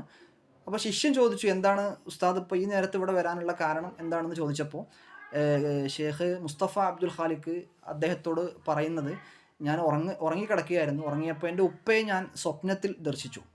അപ്പോൾ അദ്ദേഹത്തിൻ്റെ ഉപ്പയുടെ ഖബറാണ് അദ്ദേഹം സമീപത്തുള്ള ഖബർ. അപ്പോൾ ഉപ്പ എന്നോട് പറഞ്ഞു, ഹാദ ഷാമിയു യുക്രിമുനി ഫ അക്രിംഹു, നിന്നെക്കുറിച്ച് ഈ ഷാമിയായ ഷെയ്ഖ് അബ്ദുൽ അസീസ് എന്നവർ എന്നെ ഇക്റാമ് ചെയ്യുന്നുണ്ട്. എനിക്ക് പലപ്പോഴും അദ്ദേഹം ഫാത്തിഹ ഓതുന്നുണ്ട്, അതുകൊണ്ട് അദ്ദേഹത്തെ നീ ബഹുമാനിക്കണമെന്ന് പറഞ്ഞു. അതുകൊണ്ടാണ് ഞാൻ നിനക്ക് ഈ ഒരു ഹൽവ കൊണ്ട് തന്നത് എന്ന് ഷെയ്ഖ് മുസ്തഫ അബ്ദുൽ ഖാലിഖ് പറയുന്നുണ്ട്. ഈ ഒരു സംഭവം ഷെയ്ഖ് ബൂത്തിയുടെ ജീവിതത്തിൽ വലിയ സ്വാധീനങ്ങൾ ഉണ്ടാക്കിയിട്ടുണ്ട്. ഇതിന് സമാനമായ ഒരുപാട് അനുഭവങ്ങൾ ബൂത്തിയുടെ ക്ലാസ്സുകളുടെയും പുസ്തകങ്ങളുടെയും ഒരു പ്രത്യേകത അതാണ്. ഒരിക്കലും പൊതുവേ ഈ അക്കാദമീഷ്യൻസിൻ്റെ അല്ലെങ്കിൽ മുഫക്കിർ എന്നുള്ള ടൈറ്റിൽ അറിയപ്പെട്ട ആളുകളുടെ സംസാരം പോലെ വളരെ ഹാർഡായ ഒരു സംസാരം അല്ലെങ്കിൽ കൃത്യമായ ഒരു എന്താ പറയുക ഒരു പ്രത്യേക ലാംഗ്വേജിൽ മുന്നോട്ട് പോകുന്ന ഒരു സംസാരം ആവില്ല ബൂത്തിയുടെ സംസാരം. അത് പലപ്പോഴും ഒരു തളറുവിൻ്റെ തബത്തുലിൻ്റെ ഒരു എന്താ പറയുക ഒരു ഉബൂദിയത്തിൻ്റെ ടച്ചുള്ള സ്പർശമുള്ള എന്നാൽ പലപ്പോഴും അക്കാദമിക്കലായ പിന്നെ ആ ഒരു മൻഹജുൽ ബഹ്സ് കൃത്യമായിട്ട് ഫോളോ ചെയ്തുകൊണ്ടുള്ള ഒരു സംസാരമായിരിക്കും ബൂത്തിയുടെ. പ്രത്യേകിച്ച് അദ്ദേഹത്തിൻ്റെ അവസാന കാലത്തൊക്കെ അദ്ദേഹത്തിൻ്റെ സംസാരങ്ങൾ എല്ലാവിധ പ്രത്യേകമായ ഒരു റിഖത്ത് ലഭിക്കുന്ന യൂട്യൂബിൽ തന്നെ ലഭ്യമായ അവരുടെ ക്ലാസ്സുകൾ രണ്ട് സമയത്തുള്ള അവരുടെ ആദ്യ സമയത്ത് പ്രായം കൂടുന്നതിൻ്റെ മുൻപുള്ള ക്ലാസ്സുകളും നല്ല പ്രായമായതിനു ശേഷമുള്ള ക്ലാസ്സുകളും കണ്ടു കഴിഞ്ഞാൽ നമുക്ക് ആ വ്യത്യാസം ബോധ്യപ്പെടും. ഏതായാലും പിന്നീട് അസ്ഹറിലെ പഠനം അദ്ദേഹത്തോട് ചോദിക്കുന്നുണ്ട്, ഹൽ റഅയ്ത റസൂലുള്ളാഹി സ്വല്ലല്ലാഹു അലൈഹി വസല്ലം. അതിന് ബൂത്തി പറയുന്നത്, ഞാൻ ആദ്യമായിട്ട് റസൂലുള്ളാഹി സ്വല്ലല്ലാഹു അലൈഹി വസല്ലം തങ്ങളെ സ്വപ്നം കണ്ടത് എൻ്റെ അസ്ഹറിലെ പഠനകാലത്താണ്. എൻ്റെ റിസർച്ച് തിസീസുമായി ബന്ധപ്പെട്ട് ഞാൻ വലിയ ആശങ്കയിലായിരുന്നു. കൃത്യമായ സമയത്ത് ഇത് സബ്മിറ്റ് ചെയ്യാൻ കഴിയുമോ ഇല്ലയോ എന്ന വിഷയത്തിൽ എനിക്ക് ആശങ്കയുണ്ടായിരുന്നു. എന്നാൽ ഒരു ദിവസം അള്ളാഹുവിൻ്റെ റസൂൽ സ്വല്ലല്ലാഹു അലൈഹി വസല്ലം തങ്ങളെ ഞാൻ സ്വപ്നം കാണുകയും റസൂലുള്ളാഹി സ്വല്ലല്ലാഹു അലൈഹി വസല്ലം തങ്ങൾ റത്തബ ഔറാഖി എൻ്റെ പേപ്പറുകളൊക്കെ റസൂലുള്ളാഹി തങ്ങൾ ഓർഡർ ചെയ്ത് തരികയും എനിക്ക് വളരെ കൃത്യമായ ഡേറ്റിൽ തന്നെ ഇത് പ്രസൻറ്റ് ചെയ്യാനും സബ്മിറ്റ് ചെയ്യാനും സാധ്യമായി എന്നൊക്കെ അദ്ദേഹം പങ്കുവെക്കുന്നുണ്ട്. അപ്പോൾ ഇങ്ങനെയുള്ള ഒരു ജീവിതം നമുക്ക് ബൂത്തിയിൽ കാണാൻ കഴിയും. അഥവാ റസൂലുള്ളാഹി റിസർച്ചിൻ്റെ ഭാഗമായിട്ട് അക്കാദമിക ജീവിതത്തിൻ്റെ ഭാഗമായിട്ട് അസ്ഹറിൽ പോയിട്ട് ഡോക്ടറൽ തിസീസ് ചെയ്യുമ്പോൾ അള്ളാഹുവിൻ്റെ റസൂലിനെ സ്വപ്നം കാണുന്നു. അഥവാ നമ്മൾ ഈ റിസർച്ചുകളെ അല്ലെങ്കിൽ നമ്മുടെ മാസ്റ്റേഴ്സുകളെ ഇത് മറ്റൊരു തലത്തിൽ നിന്നുകൊണ്ട് അക്കാദമിക്കലായ ഒരു തലത്തിൽ നിന്ന് മാത്രം കാണാതെ അതെല്ലാം ആത്മീയതയോട് ടച്ച് ചെയ്തുകൊണ്ട് അല്ലെങ്കിൽ അതെല്ലാം ഉബൂദിയത്തിൻ്റെ ഭാഗമാക്കി അള്ളാഹുവിനോടുള്ള ഇബാദത്തിൻ്റെ ഭാഗമാക്കി കൊണ്ടുവരാൻ അവരുടെ തന്നെ മറ്റേ ആയിഷ ഉമ്മുൽ മുഅ്മിനീൻ എന്നുള്ള പുസ്തകം അതിൻ്റെ ആരംഭത്തിൽ കാണാൻ കഴിയും. അവർ ആ പുസ്തകം എഴുതി അവർ പറയുന്നുണ്ട് അല്ലഫ്തു കുത്തൈബൻ, ഞാനൊരു ചെറിയ പുസ്തകം എഴുതി, ആയിഷ ഉമ്മുൽ മുഅ്മിനീൻ എന്നായിരുന്നു അതിൻ്റെ ടൈറ്റിൽ. എൻ്റെ കുടുംബക്കാർക്കും മറ്റൊന്നും കാര്യമായിട്ട് ആ ഒരു രചനയെക്കുറിച്ച് അറിയുമായിരുന്നില്ല. ഒരു ദിവസം വിദേശത്ത് താമസിക്കുന്ന എൻ്റെ മകൾ എന്നെ ഫോൺ ചെയ്തു. എന്നിട്ട് പറഞ്ഞു, ഉപ്പ, ഞാൻ ഇന്നലെ ഒരു സ്വപ്നം എനിക്കുണ്ടായി. വാതിൽ വന്നുകൊണ്ട് ആരോ മുട്ടി, ഞാൻ വാതിൽ തുറന്നു. ആ വാതിൽ തുറന്നു കഴിഞ്ഞപ്പോൾ ഒരു സ്ത്രീയാണ്. അപ്പോൾ അവർ, ഞാൻ ആരാണെന്ന് ചോദിച്ചു. അപ്പോൾ അവർ പറഞ്ഞു, അന ആയിഷ ഉമ്മുൽ മുഅ്മിനീൻ എന്ന് അവർ പറഞ്ഞു. അപ്പോൾ ഞാൻ ചോദിച്ചു, നിങ്ങൾ എന്താണ് ഇവിടെ വരാനുള്ള കാരണം? അപ്പോൾ അവർ പറഞ്ഞു, അനഷ്കുറ അബാക്കി, നിങ്ങളുടെ ഉപ്പാക്ക് നന്ദി പറയാൻ വേണ്ടിയാണ് ഞാൻ വന്നത് എന്ന് പറഞ്ഞു. അപ്പോൾ എന്തിനാണ് ഉപ്പാക്ക് ആയിഷ ബീവി നന്ദി പറയുന്നത് എന്നറിയാൻ വേണ്ടിയാണ് ഷെയ്ഖ് ബൂത്തിക്ക് മകൾ ഫോൺ ചെയ്യുന്നത്. അപ്പോൾ ബൂത്തി പറയുന്നുണ്ട്, സജത്തു ശുക്രൻ ലില്ല, അള്ളാഹുവിന് ശുക്ർ ചെയ്തുകൊണ്ട് ഞാൻ സുജൂദിൽ വീണു എന്ന്. അപ്പോൾ ഇങ്ങനെയുള്ള നമ്മുടെ അക്കാദമികമായ പേപ്പറുകൾ, അതേപോലെ തിസീസുകൾ, ഇതൊക്കെ നാം ചെയ്യുമ്പോൾ അള്ളാഹുവിൻ്റെ ഭാഗത്ത് നിന്നുള്ള കബൂലിയത്തിൻ്റെ അടയാളങ്ങളായിട്ട് സ്വപ്ന ദർശനങ്ങളും മറ്റൊക്കെ ഒരുപാട് ഷെയ്ഖ് ബൂത്തിയുടെ ജീവിതത്തിൽ നിന്ന് കാണാൻ കഴിയും. പല മുഫക്കിരീങ്ങളിൽ നിന്നും ഷെയ്ഖ് ബൂത്തിയെ വ്യത്യസ്തനാക്കുന്നത്, അവരുടെ ജീവിതത്തോടുള്ള ഒരു താല്പര്യം നമുക്ക് വർദ്ധിപ്പിക്കുന്നത് ഇത്തരം ഒരുപാട് കാര്യങ്ങൾ കൂടെയാണ്. ഏതായാലും ഇനി ഷെയ്ഖ് ബൂത്തിയുടെ ഒരു ദിവസത്തെ ജീവിതം, ഒരു അക്കാദമീഷ്യനായ ഒരുപാട് മുഹാദറകളും, നമുക്കറിയാം ഒരുപാട് വെസ്റ്റേൺ യൂണിവേഴ്സിറ്റികളിൽ അദ്ദേഹത്തിൻ്റെ ക്ലാസ്സുകൾ ഉണ്ടായിട്ടുണ്ട്. ഫ്രാൻസിൽ അദ്ദേഹത്തിൻ്റെ ക്ലാസ് ഉണ്ടായിട്ടുണ്ട്. ഫ്രാൻസിൽ അദ്ദേഹത്തിൻ്റെ ക്ലാസ്സിൻ്റെ വിഷയം മഹബത്തായിരുന്നു. ഹുബ്ബുല്ലാഹ്, അള്ളാഹുവിൻ്റെ മഹബത്തുല്ലാഹിയെ കുറിച്ചായിരുന്നു അദ്ദേഹത്തിൻ്റെ സംസാരം. അപ്പോൾ എങ്ങനെയുള്ള അക്കാദമികമായിട്ട് യൂണിവേഴ്സിറ്റികളിലേക്ക് പടർന്ന ഒരു ജീവിതത്തിനിടയിൽ തന്നെ ഷെയ്ഖ് ബൂത്തിയുടെ ഒരു ദിവസം, ആ ഒരു ദിവസത്തെ ആത്മീയമായ ചലനങ്ങൾ എങ്ങനെയാണ് എന്നുകൂടെ നമുക്കൊന്ന് പരിശോധിക്കാം.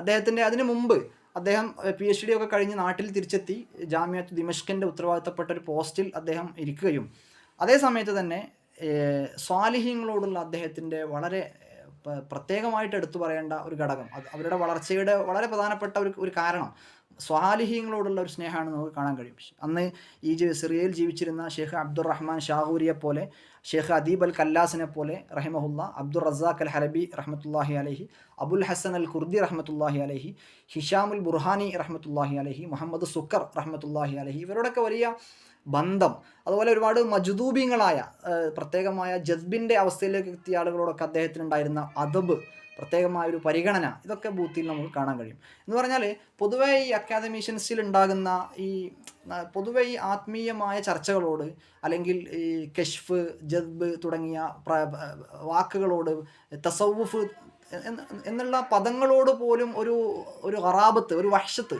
പല ആളുകൾക്കും ഫീൽ ചെയ്യുന്ന അത് കാണാൻ കഴിയും. എന്നാൽ ബൂത്തിയിൽ നമുക്ക് അങ്ങനെയുള്ള സംഗതികളൊന്നും കാണാൻ കഴിയുന്നില്ല. അദ്ദേഹം പറയുന്നുണ്ട്, കാന തസവുഫു മുസമ്മൻ ലസ്മലഹു, അത് ആദ്യകാലത്തൊക്കെ അത് മുസമ്മയായിരുന്നു, അതിനൊരു പ്രത്യേക പേരുണ്ടായിരുന്നില്ല.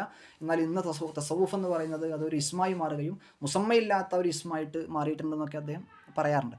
ഏതായാലും ഷെയ്ഖ് ബൂത്തിയുടെ ഒരു ദിവസം, അത് നമുക്കൊക്കെ അറിയുന്നത് പോലെ, അത് ആരംഭിക്കുന്നത് ഫജറിൻ്റെ 1 മണിക്കൂർ മുമ്പായിരുന്നു അദ്ദേഹം എണീറ്റിരുന്നത്. അദ്ദേഹത്തിൻ്റെ വഫാത്ത് അടുത്ത സമയത്ത് അത് 2 മണിക്കൂറാവുകയും ഇബാദത്തുകളുമായിട്ട് ആദ്യം ഖഫീഫായ 2 റക്അത്താണ് ആദ്യം അദ്ദേഹം നിസ്കരിക്കും. പിന്നീട് ദീർഘമായ നിസ്കാരം, ദീർഘമായ വലിയ സൂറത്തുകളൊക്കെ ഓതിക്കൊണ്ടുള്ള നിസ്കാരം. ആ നിസ്കാരമൊക്കെ കഴിഞ്ഞ് വിത്രോടുകൂടെയാണ് അദ്ദേഹം അവസാനിപ്പിക്കുക. അതിനുശേഷം പിന്നീട് സുബഹി ബാങ്കിൻ്റെ തൊട്ട് മുമ്പായിട്ട് അദ്ദേഹത്തിൻ്റെ ദുആ ഉണ്ടാവും.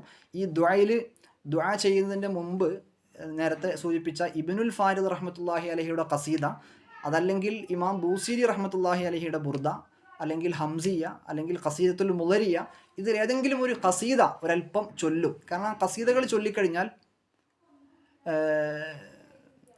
ബൂത്തി ഇമാം ഹാഫിള് ആയിരുന്നോ എന്നുള്ളൊരു ചോദ്യം വരുന്നുണ്ട്.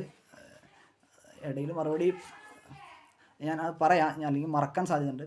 ബൂത്തി ഹാഫിള് ആയിരുന്നു എന്ന് ചോദിച്ചാൽ അദ്ദേഹം ഒരു ഹാഫിള് ആയിരുന്നു എന്നാണ് മനസ്സിലാവുന്നത്. അഥവാ ചെറുപ്പത്തിൽ അദ്ദേഹം ഹിഫ്ള് പൂർത്തിയാക്കിയിട്ടുണ്ട്. എന്നാൽ അദ്ദേഹം ഈ ഹിഫ്ള് എന്താ പറയുക, നമ്മുടെ നാട്ടിലൊക്കെ നിലവിലുള്ള ഹിഫ്ള് കൾച്ചർ, അഥവാ നമ്മുടെ നാട്ടിൽ, ലോകത്ത് ഇപ്പോൾ ഈജിപ്തിലും മറ്റു അറബ് രാജ്യങ്ങളിലും ഒക്കെ ഈ ഹിഫ്ള് വളരെ സ്വാഭാവികമായിട്ടൊരു പഠിക്കുന്നുണ്ട്. പക്ഷെ നമ്മുടെ നാട്ടിൽ അങ്ങനെ ഒരു സ്വാഭാവികമായിട്ട് ഹിഫ്ള് പഠിക്കുന്ന ഒരു രീതി ഇല്ലല്ലോ. നമ്മളിവിടെ പല കോളേജുകളിലും ഹിഫ്ളുകളിലൊക്കെ പറഞ്ഞയച്ച് കുട്ടികളെ ഹാഫിളാക്കുകയാണ്. പക്ഷെ പലപ്പോഴും ഇത്തരം ഹാഫിളുകൾ പിന്നീട് പല മേഖലയിലേക്ക് ചേക്കേറുകയും ഇവിടെ അങ്ങനെ ഒരു സാഹചര്യം ഇല്ലാത്തത് കൊണ്ട് തന്നെ ആ ഹിഫ്ള് ജീവിതത്തിൽ ഉപകാരപ്പെടാതെ പോകുന്ന. അപ്പോൾ ഷെയ്ഖ് ബൂത്തി പൊതുവെ ഹിഫ്ളിനെ നിരുത്സാഹപ്പെടുത്തിയിരുന്നു. എന്ന് പറഞ്ഞാൽ അള്ളാഹു സുബ്ഹാനഹു വ തആല ഖുർആൻ ഇറങ്ങിയത് ലിയദ്ദബ്ബറു ആയാതി വലിയതദക്കറ ഉലുൽ അൽബാബ് എന്ന് ഖുർആൻ പറയുന്നുണ്ടല്ലോ. അതുപോലെ റത്തിലുൽ ഖുർആൻ തെർത്തില എന്ന് പറഞ്ഞാൽ ഖുർആൻ അള്ളാഹുവിൻ്റെ ഒരു പ്രത്യേകമായ താല്പര്യം രണ്ട് കാര്യങ്ങളാണ്. ഒന്ന് ഖുർആൻ തിലാവത്ത് നന്നായിട്ട് വർദ്ധിപ്പിക്കുക, രണ്ട് അത് തദബ്ബറോട് കൂടെ ആവുക. ഇത് രണ്ടും നന്നായിട്ട് വർദ്ധിപ്പിക്കുക. അതേസമയം പലപ്പോഴും ഹിഫ്ള് മാത്രം, നമ്മൾ ഖുർആൻ ഹാഫിളാവും പക്ഷേ വ്യാപകമായിട്ട് ഓതുകയില്ല, ഇനി ഓതുമ്പോൾ തന്നെ തദബ്ബുറിന് സാധിക്കുന്നില്ല. ഇത് ബൂത്തി അധികം പ്രോത്സാഹിപ്പിച്ചിരുന്നില്ല, അദ്ദേഹം നിരുത്സാഹപ്പെടുത്താറുണ്ടായിരുന്നു. അഥവാ ഒരേ സമയം റുബ്ബമ തജ്അൽ ഹാഫിദൽ ഖുർആൻ വ ഹാജറൽ ഖുർആൻ, ഖുർആൻ ഒരിക്കലും നമ്മൾ ഹജർ ചെയ്യാൻ പാടില്ല എന്നാണല്ലോ, എന്നാൽ ഒരേ സമയം ഹാഫിളും ഹാജറുമാകുന്ന ഒരവസ്ഥ ഉണ്ടാവും. എന്നാൽ ബൂത്തിയോട് ഈ വിഷയത്തിൽ വിയോജിപ്പ് പ്രകടിപ്പിച്ച ബൂത്തിയുടെ തന്നെ സമകാലികനായ മഹാപണ്ഡിതനാണ് മുഹദ്ദിസായിരുന്ന പണ്ഡിതനാണ് ഷെയ്ഖ് നൂറുദ്ദീൻ ഐത്തർ റഹ്മത്തുള്ളാഹി അലൈഹി. അവർ പല വിഷയങ്ങളിലും യോജിപ്പുള്ള പണ്ഡിതരായിരുന്നു, എന്നാൽ ചില വിഷയങ്ങളിൽ അവർക്ക് വിയോജിപ്പുണ്ട്. ഷെയ്ഖ് നൂറുദ്ദീൻ ഐത്തർ എപ്പോഴും ഷെയ്ഖ് നൂറുദ്ദീൻ ഐത്തർ എപ്പോഴും ഹിഫ്ളിനെ കൂടുതൽ പ്രോത്സാഹിപ്പിക്കാറുണ്ടായിരുന്നു. അപ്പോൾ അങ്ങനെയുള്ള ചോദ്യം വന്നതുകൊണ്ട് ഒന്ന് സൂചിപ്പിച്ചു എന്ന് മാത്രം. അപ്പോൾ അങ്ങനെ സുബഹി ബാങ്ക് വിളിച്ചു കഴിഞ്ഞാൽ ബാങ്കിൻ്റെ തൊട്ട് മുൻപായിട്ട് അദ്ദേഹം ദ്വാ, ഈ ഖസീദകളൊക്കെ ചൊല്ലിക്കൊണ്ടുള്ള അദ്ദേഹത്തിൻ്റെ ദ്വാ ഉണ്ടാവും. ബാങ്കിന് ശേഷം ഒരു യാസീൻ അദ്ദേഹം പാരായണം ചെയ്യും. യാസീന് ശേഷം 10 തവണ തസ്ബീഹ് ചൊല്ലും. നമുക്കറിയാം, കലിമത്താനി ഖഫീഫത്താനി അലൽ ലിസാനി തഖീലത്താനി ഫിൽ മീസാനി ഹബീബത്താനി ഇലർ റഹ്മാൻ. അപ്പോൾ 10 തവണ അദ്ദേഹം തസ്ബീഹ് ചൊല്ലും. തസ്ബീഹ് ചൊല്ലിക്കഴിഞ്ഞിട്ട് ഫജ്റിന് ശേഷമുള്ള സുന്നത്ത് നിസ്കാരം, സുബഹയുടെ സുന്നത്ത് അദ്ദേഹം നിസ്കരിക്കും. എന്നിട്ട് അതിനുശേഷമുള്ള ഇൽത്തിജാ, ഖിബലക്ക് തിരിഞ്ഞുകൊണ്ടുള്ള ഒരു ഇൽത്തിജാ, നമുക്കറിയാലോ, ഒരു പ്രത്യേക ദിക്റൊക്കെ വാരിദായ, അത് അദ്ദേഹം നിർവഹിക്കും. അതിനുശേഷം നിസ്കരിക്കാൻ വേണ്ടിയിട്ട് പള്ളിയിലേക്ക് പോകും. ഈ പള്ളിയിലേക്കുള്ള നടന്നുകൊണ്ടാണ് അദ്ദേഹം പള്ളിയിലേക്ക് പോവുക. ഒരല്പം വിദൂരത്തുള്ള പള്ളിയാണ്, വഴി ദുർഘടമാണ്. ഇതൊക്കെ നമുക്ക് ഈ പുസ്തകത്തിൽ നിന്ന് കിട്ടുന്നത് നമ്മൾ നഖൽ ചെയ്യുന്നു എന്ന് മാത്രം. ആ വഴിയിലൂടെ അദ്ദേഹം 80 വയസ്സ് പ്രായമുള്ള സമയത്തും ജമാഅത്തുകൾക്ക് അദ്ദേഹം പള്ളിയിലേക്ക് നടന്ന് പോവാറുണ്ടായിരുന്നു. നടന്ന് വീട്ടിലേക്ക് തന്നെ തിരിച്ചു വരും. പിന്നീട് കുറച്ച് വർഷങ്ങൾ കൂടെ കഴിഞ്ഞപ്പോൾ 84-ാമത്തെ വയസ്സിലാണ് അദ്ദേഹം വഫാത്താവുന്നത്. അതിൻ്റെ കുറച്ച് മുമ്പായിട്ട് അദ്ദേഹത്തിൻ്റെ കാൽമുട്ട് വേദന ശക്തമാവുകയും പള്ളിയിലേക്കുള്ള നടന്നുകൊണ്ട് തന്നെ പോവുകയും മടക്കം അത് വാഹനത്തിലാവുകയും പിന്നീട് വീണ്ടും കുറച്ചുകൂടെ കഴിഞ്ഞ് വേദന ശക്തമായ സമയത്ത് അങ്ങോട്ടുള്ള പോക്കും വരവും ഒക്കെ തൻ്റെ മരണത്തിൻ്റെ 2 മാസം മുമ്പ് വരെ അദ്ദേഹം അങ്ങനെ തന്നെ തുടരുകയും, 2 മാസം മരണത്തിൻ്റെ അടുത്ത 2 മാസം ചില വധഭീഷണികളും മറ്റൊക്കെ ഉണ്ടായതിൻ്റെ പേരിൽ അദ്ദേഹം പള്ളിയിലേക്കുള്ള യാത്ര വീട്ടിൽ വെച്ചുകൊണ്ട് ജമാഅത്തായി നിസ്കരിക്കുന്ന ഒരു സാഹചര്യമായിരുന്നു ഉണ്ടായിരുന്നത്. അങ്ങനെ പള്ളിയിൽ പോയി കഴിഞ്ഞാൽ, നിസ്കാരം കഴിഞ്ഞാൽ പള്ളിയിൽ സ്വാഭാവികമായിട്ടും തുടർന്നു പോന്നിരുന്ന ഒരുപാട് മജ്ലിസുകൾ, വിർദിൻ്റെ സദസ്സുകൾ ഉണ്ടാകും.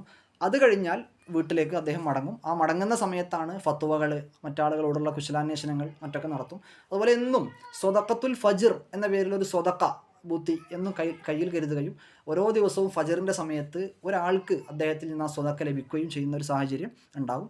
അങ്ങനെ വീട്ടിലെത്തിക്കൊണ്ട് പിന്നെ ഖുർആൻ പാരായണം, ളുഹ, ഇതൊക്കെ അങ്ങനെ വീട്ടിൽ നടക്കും. അതുപോലെ അദ്ദേഹത്തിൻ്റെ വീട്ടിലുണ്ടായിരുന്ന അല്ലെങ്കിൽ ജീവിതത്തിലുണ്ടായിരുന്ന പ്രധാനമായ ചില വിറുതുകൾ, ഇതൊക്കെ നമ്മൾ പറയുന്നത് ഒരു തിരക്കുള്ള ഒരു അക്കാദമീഷ്യൻ്റെ ജീവിതം. നമുക്കറിയാം, ബൂത്തി എഴുതിയ പുസ്തകങ്ങൾ, അദ്ദേഹത്തിൻ്റെ കുബർ അൽ യഖീനിയാത്ത്, അതുപോലെ നഖ്ലു ഔഹാമിൽ മാദിയത്തിൽ ജദലിയ, അൽ അഖീദത്തുൽ ഇസ്ലാമിയ വ തയ്യാറാത്തുൽ അസ്രിയ, അൽ ലാമദ്ഹബിയ, അഖ്തറു ബിദ്അത്തിൻ തുഹദ്ദിദു ശരീഅത്തുൽ ഇസ്ലാമിയ, അസ്സലഫിയ മർഹല സമനിയ മുബാറക, യുഗാലിത്തൂനക ഇദ് യഖൂലൂൻ, അതുപോലെ ലാ യഅ്തിഹിൽ ബാത്തിൽ. അങ്ങനെയുള്ള ഒരുപാട് അക്കാദമികമായ ഇത്തരം എലമെൻറ്റുകളൊന്നും കൂടുതൽ ചർച്ച ചെയ്യാത്ത പുസ്തകങ്ങൾ, ഹദാസയെ റദ്ദ് ചെയ്യുന്ന, മാർക്കിസത്തെ റദ്ദ് ചെയ്യുന്ന ഒത്തിരി പുസ്തകങ്ങൾ. ഈ നഖ്ലു ഔഹാമിൽ മാദിയത്തുൽ ജദലിയെക്കുറിച്ചൊക്കെ മകനായ തൗഫീഖ് റമദാൻ ബൂത്തി പറയുന്നുണ്ട്. ഒരു ദിവസം രാത്രി ഞാൻ ഉപ്പയുടെ റൂമിൽ ലൈറ്റ് ഓൺ ചെയ്തത് കണ്ടു. ഉറങ്ങേണ്ട സമയമായിട്ട് ഉറങ്ങാതെ കണ്ടപ്പോൾ ഞാൻ റൂമിലേക്ക് ചെന്നു. അപ്പോൾ റൂമിലേക്ക് ചെന്ന സമയത്ത് ഉപ്പ ഒരുപാട് അറബിയിലും ഇംഗ്ലീഷിലുള്ള പുസ്തകങ്ങൾ മുന്നിൽ വെച്ചുകൊണ്ട് എന്തൊക്കെയോ എഴുതുകയാണ്. അപ്പോൾ എന്നെ കണ്ടപ്പോൾ ഉപ്പ പറഞ്ഞു, മോനെ, ഞാൻ ഒരു പുസ്തകം, നമ്മുടെ നാട്ടിലും മറ്റുമൊക്കെ ഈ ഷുയൂഇയ്യ മാർക്സിസം വളരെ കൂടുതൽ വ്യാപകമാകുന്നുണ്ട്, അതുകൊണ്ട് അതിനെ എതിർക്കുക എന്നുള്ളത് നമ്മുടെ ഒരു ഉത്തരവാദിത്തമാണ്. അപ്പോൾ അതിനെ റദ്ദ് ചെയ്തുകൊണ്ട് ഞാനൊരു പുസ്തകം എഴുതുകയാണ്. ഞാൻ മരിക്കുകയാണെങ്കിൽ എൻ്റെ ഈ രചന പൂർത്തിയായതിനു ശേഷം മരിക്കണം, അതിനുവേണ്ടി നീ ദുആ ചെയ്യണം എന്നൊക്കെ പറഞ്ഞുകൊണ്ടാണ് ബൂത്തി ആ പുസ്തകം എഴുതുന്നത്. അത് എഴുതിയതിന് ശേഷം പിന്നീട് നടന്ന മാറദിൽ, സിറിയയിൽ നടന്ന എക്സ്പോയിൽ ഏറ്റവും കൂടുതൽ വിൽപ്പന നടത്തിയ ഒരു പുസ്തകം ഈ പുസ്തകമായിരുന്നു. യഥാർത്ഥത്തിൽ അതുകൂടെയായിരുന്നു ഷെയ്ഖ് ബൂത്തിക്ക് ബഷാർ അൽ അസദുമായി അല്ലെങ്കിൽ ഹാഫിദുൽ അസദുമായിട്ടൊക്കെ ഉണ്ടായിരുന്ന ബന്ധത്തിൻ്റെ ഒരു തുടക്കമായിട്ട് ഈ ഒരു സംഭവം ഉണ്ടാവാറുണ്ട്. അത് വലിയ തെറ്റിദ്ധാരണയുള്ള ഒരു മേഖല കൂടെയാണ്. ഞാനിപ്പോൾ അതിലേക്ക് കടന്നു പോകുന്നില്ല. പ്രത്യേകിച്ച് ഇപ്പോഴത്തെ സിറിയയുടെ ഒരു സാഹചര്യത്തിൽ ബൂത്തിയുടെ കുടുംബമൊക്കെ വലിയ വെല്ലുവിളികൾ നേരിട്ടുകൊണ്ടിരിക്കുന്ന ഒരു സാഹചര്യം കൂടെയാണ് ആ ഒരു വിഷയം കൊണ്ട്. എന്ന് പറഞ്ഞാൽ കൂടുതൽ അത് പിന്നീട് ഒരിക്കൽ നമുക്ക് സംസാരിക്കാം എന്ന് കരുതുകയാണ്. അപ്പോൾ ബൂത്തി വിരുദ്ധകളായിട്ടുണ്ടായിരുന്നത് എന്നും രാവിലെയും വൈകുന്നേരവും ഒരു യാസീൻ അദ്ദേഹത്തിനുണ്ടായിരുന്നു. അതിൻ്റെ ഒരു കാരണം, ബൂത്തി ചെറുപ്പത്തിൽ പഠിക്കാൻ പോകുന്ന കാലത്ത് അദ്ദേഹത്തിൻ്റെ കൂട്ടുകാർ പലരും അദ്ദേഹത്തെ പരിഹസിക്കാറുണ്ടായിരുന്നു. നീ മയ്യത്ത് കുളിപ്പിക്കാൻ പഠിക്കാൻ വേണ്ടി പോവല്ലേ, അല്ലെങ്കിൽ പള്ളിയിൽ ബാങ്ക് വിളിക്കാൻ വേണ്ടി പോവല്ലേ എന്നൊക്കെ പറഞ്ഞ് അങ്ങനെ ഉണ്ടാവില്ല. നമ്മൾ ഈ മൊയ്ലേരിമാർ പലപ്പോഴും പല ആളുകൾക്കും ഈ മൊയ്ലേരിയത്ത് എന്ന് പറയുന്ന ആ ഒരു സാധനത്തോടുള്ള ഒരു അപകർഷത, അപ്പോൾ അങ്ങനെയുള്ള പല ആളുകളും ബൂത്തിയോട് പറയാറുണ്ടായിരുന്നു. അപ്പോൾ ബൂത്തിക്ക് അത് വലിയ സങ്കടമാവുകയും ഉപ്പയോട് അദ്ദേഹം പറഞ്ഞപ്പോൾ പിന്നെ നബവി ഇമാം അങ്ങനെയുള്ള ചില അയിമത്തിൻ്റെ ഒക്കെ പേരിലായിട്ട് രാവിലെയും വൈകുന്നേരവും ഓരോ യാസീൻ ഓതാൻ വേണ്ടിയിട്ട് ബൂത്തിയോട് ഏൽപ്പിച്ചിരുന്നു. അത് അദ്ദേഹം അങ്ങനെ കൊണ്ടു നടന്നിരുന്നു. അതുപോലെ വൈകുന്നേര സമയത്ത് സൂറത്തുൽ വാഖിഅ അതുപോലെ സൂറത്തുൽ മുൽക്ക് അദ്ദേഹം സ്ഥിരമായിട്ട് പാരായണം ചെയ്യാറുണ്ടായിരുന്നു. എല്ലാ പ്രഭാതത്തിലും വിർദുൻ നബവി അദ്ദേഹം പാരായണം ചെയ്യാറുണ്ടായിരുന്നു. അതുപോലെ ഫജ്റിൻ്റെ മുൻപ് അസ്തഗ്ഫിറുല്ലാഹൽ ഹയ്യൽ ഖയ്യൂം വഅസ്അലുക തൗബ എന്നുള്ള ഒരു ദിക്ർ അദ്ദേഹം ചൊല്ലാറുണ്ടായിരുന്നു. ഇങ്ങനെ ഒരുപാട് വിർദുകൾ അദ്ദേഹത്തിൻ്റെ അവർ പറയാറുണ്ട്. മൻ ലൈസ ലഹു വിർദുൻ ലാ വാരിദ ലഹു എന്നുള്ള ഒരു ഉദ്ധരണിയൊക്കെ അദ്ദേഹം പറയാറുണ്ട്. എപ്പോഴും വിർദിനെ കൂടുതൽ പ്രോത്സാഹിപ്പിക്കാറുണ്ട്. ഇതിനൊക്കെ പുറമെ ഒരുപാട് മജ്ലിസുകൾ, ഇപ്പോൾ എല്ലാ ദിവസവും സുബഹിക്കു ശേഷം പള്ളിയിൽ വെച്ചുകൊണ്ടുള്ള വോയിസ് ഇസ് ബ്രേക്കിംഗ്, കേൾക്കുന്നില്ലേ? ഇപ്പോൾ കേൾക്കുന്നുണ്ടോ? പ്രശ്നമുണ്ടോ?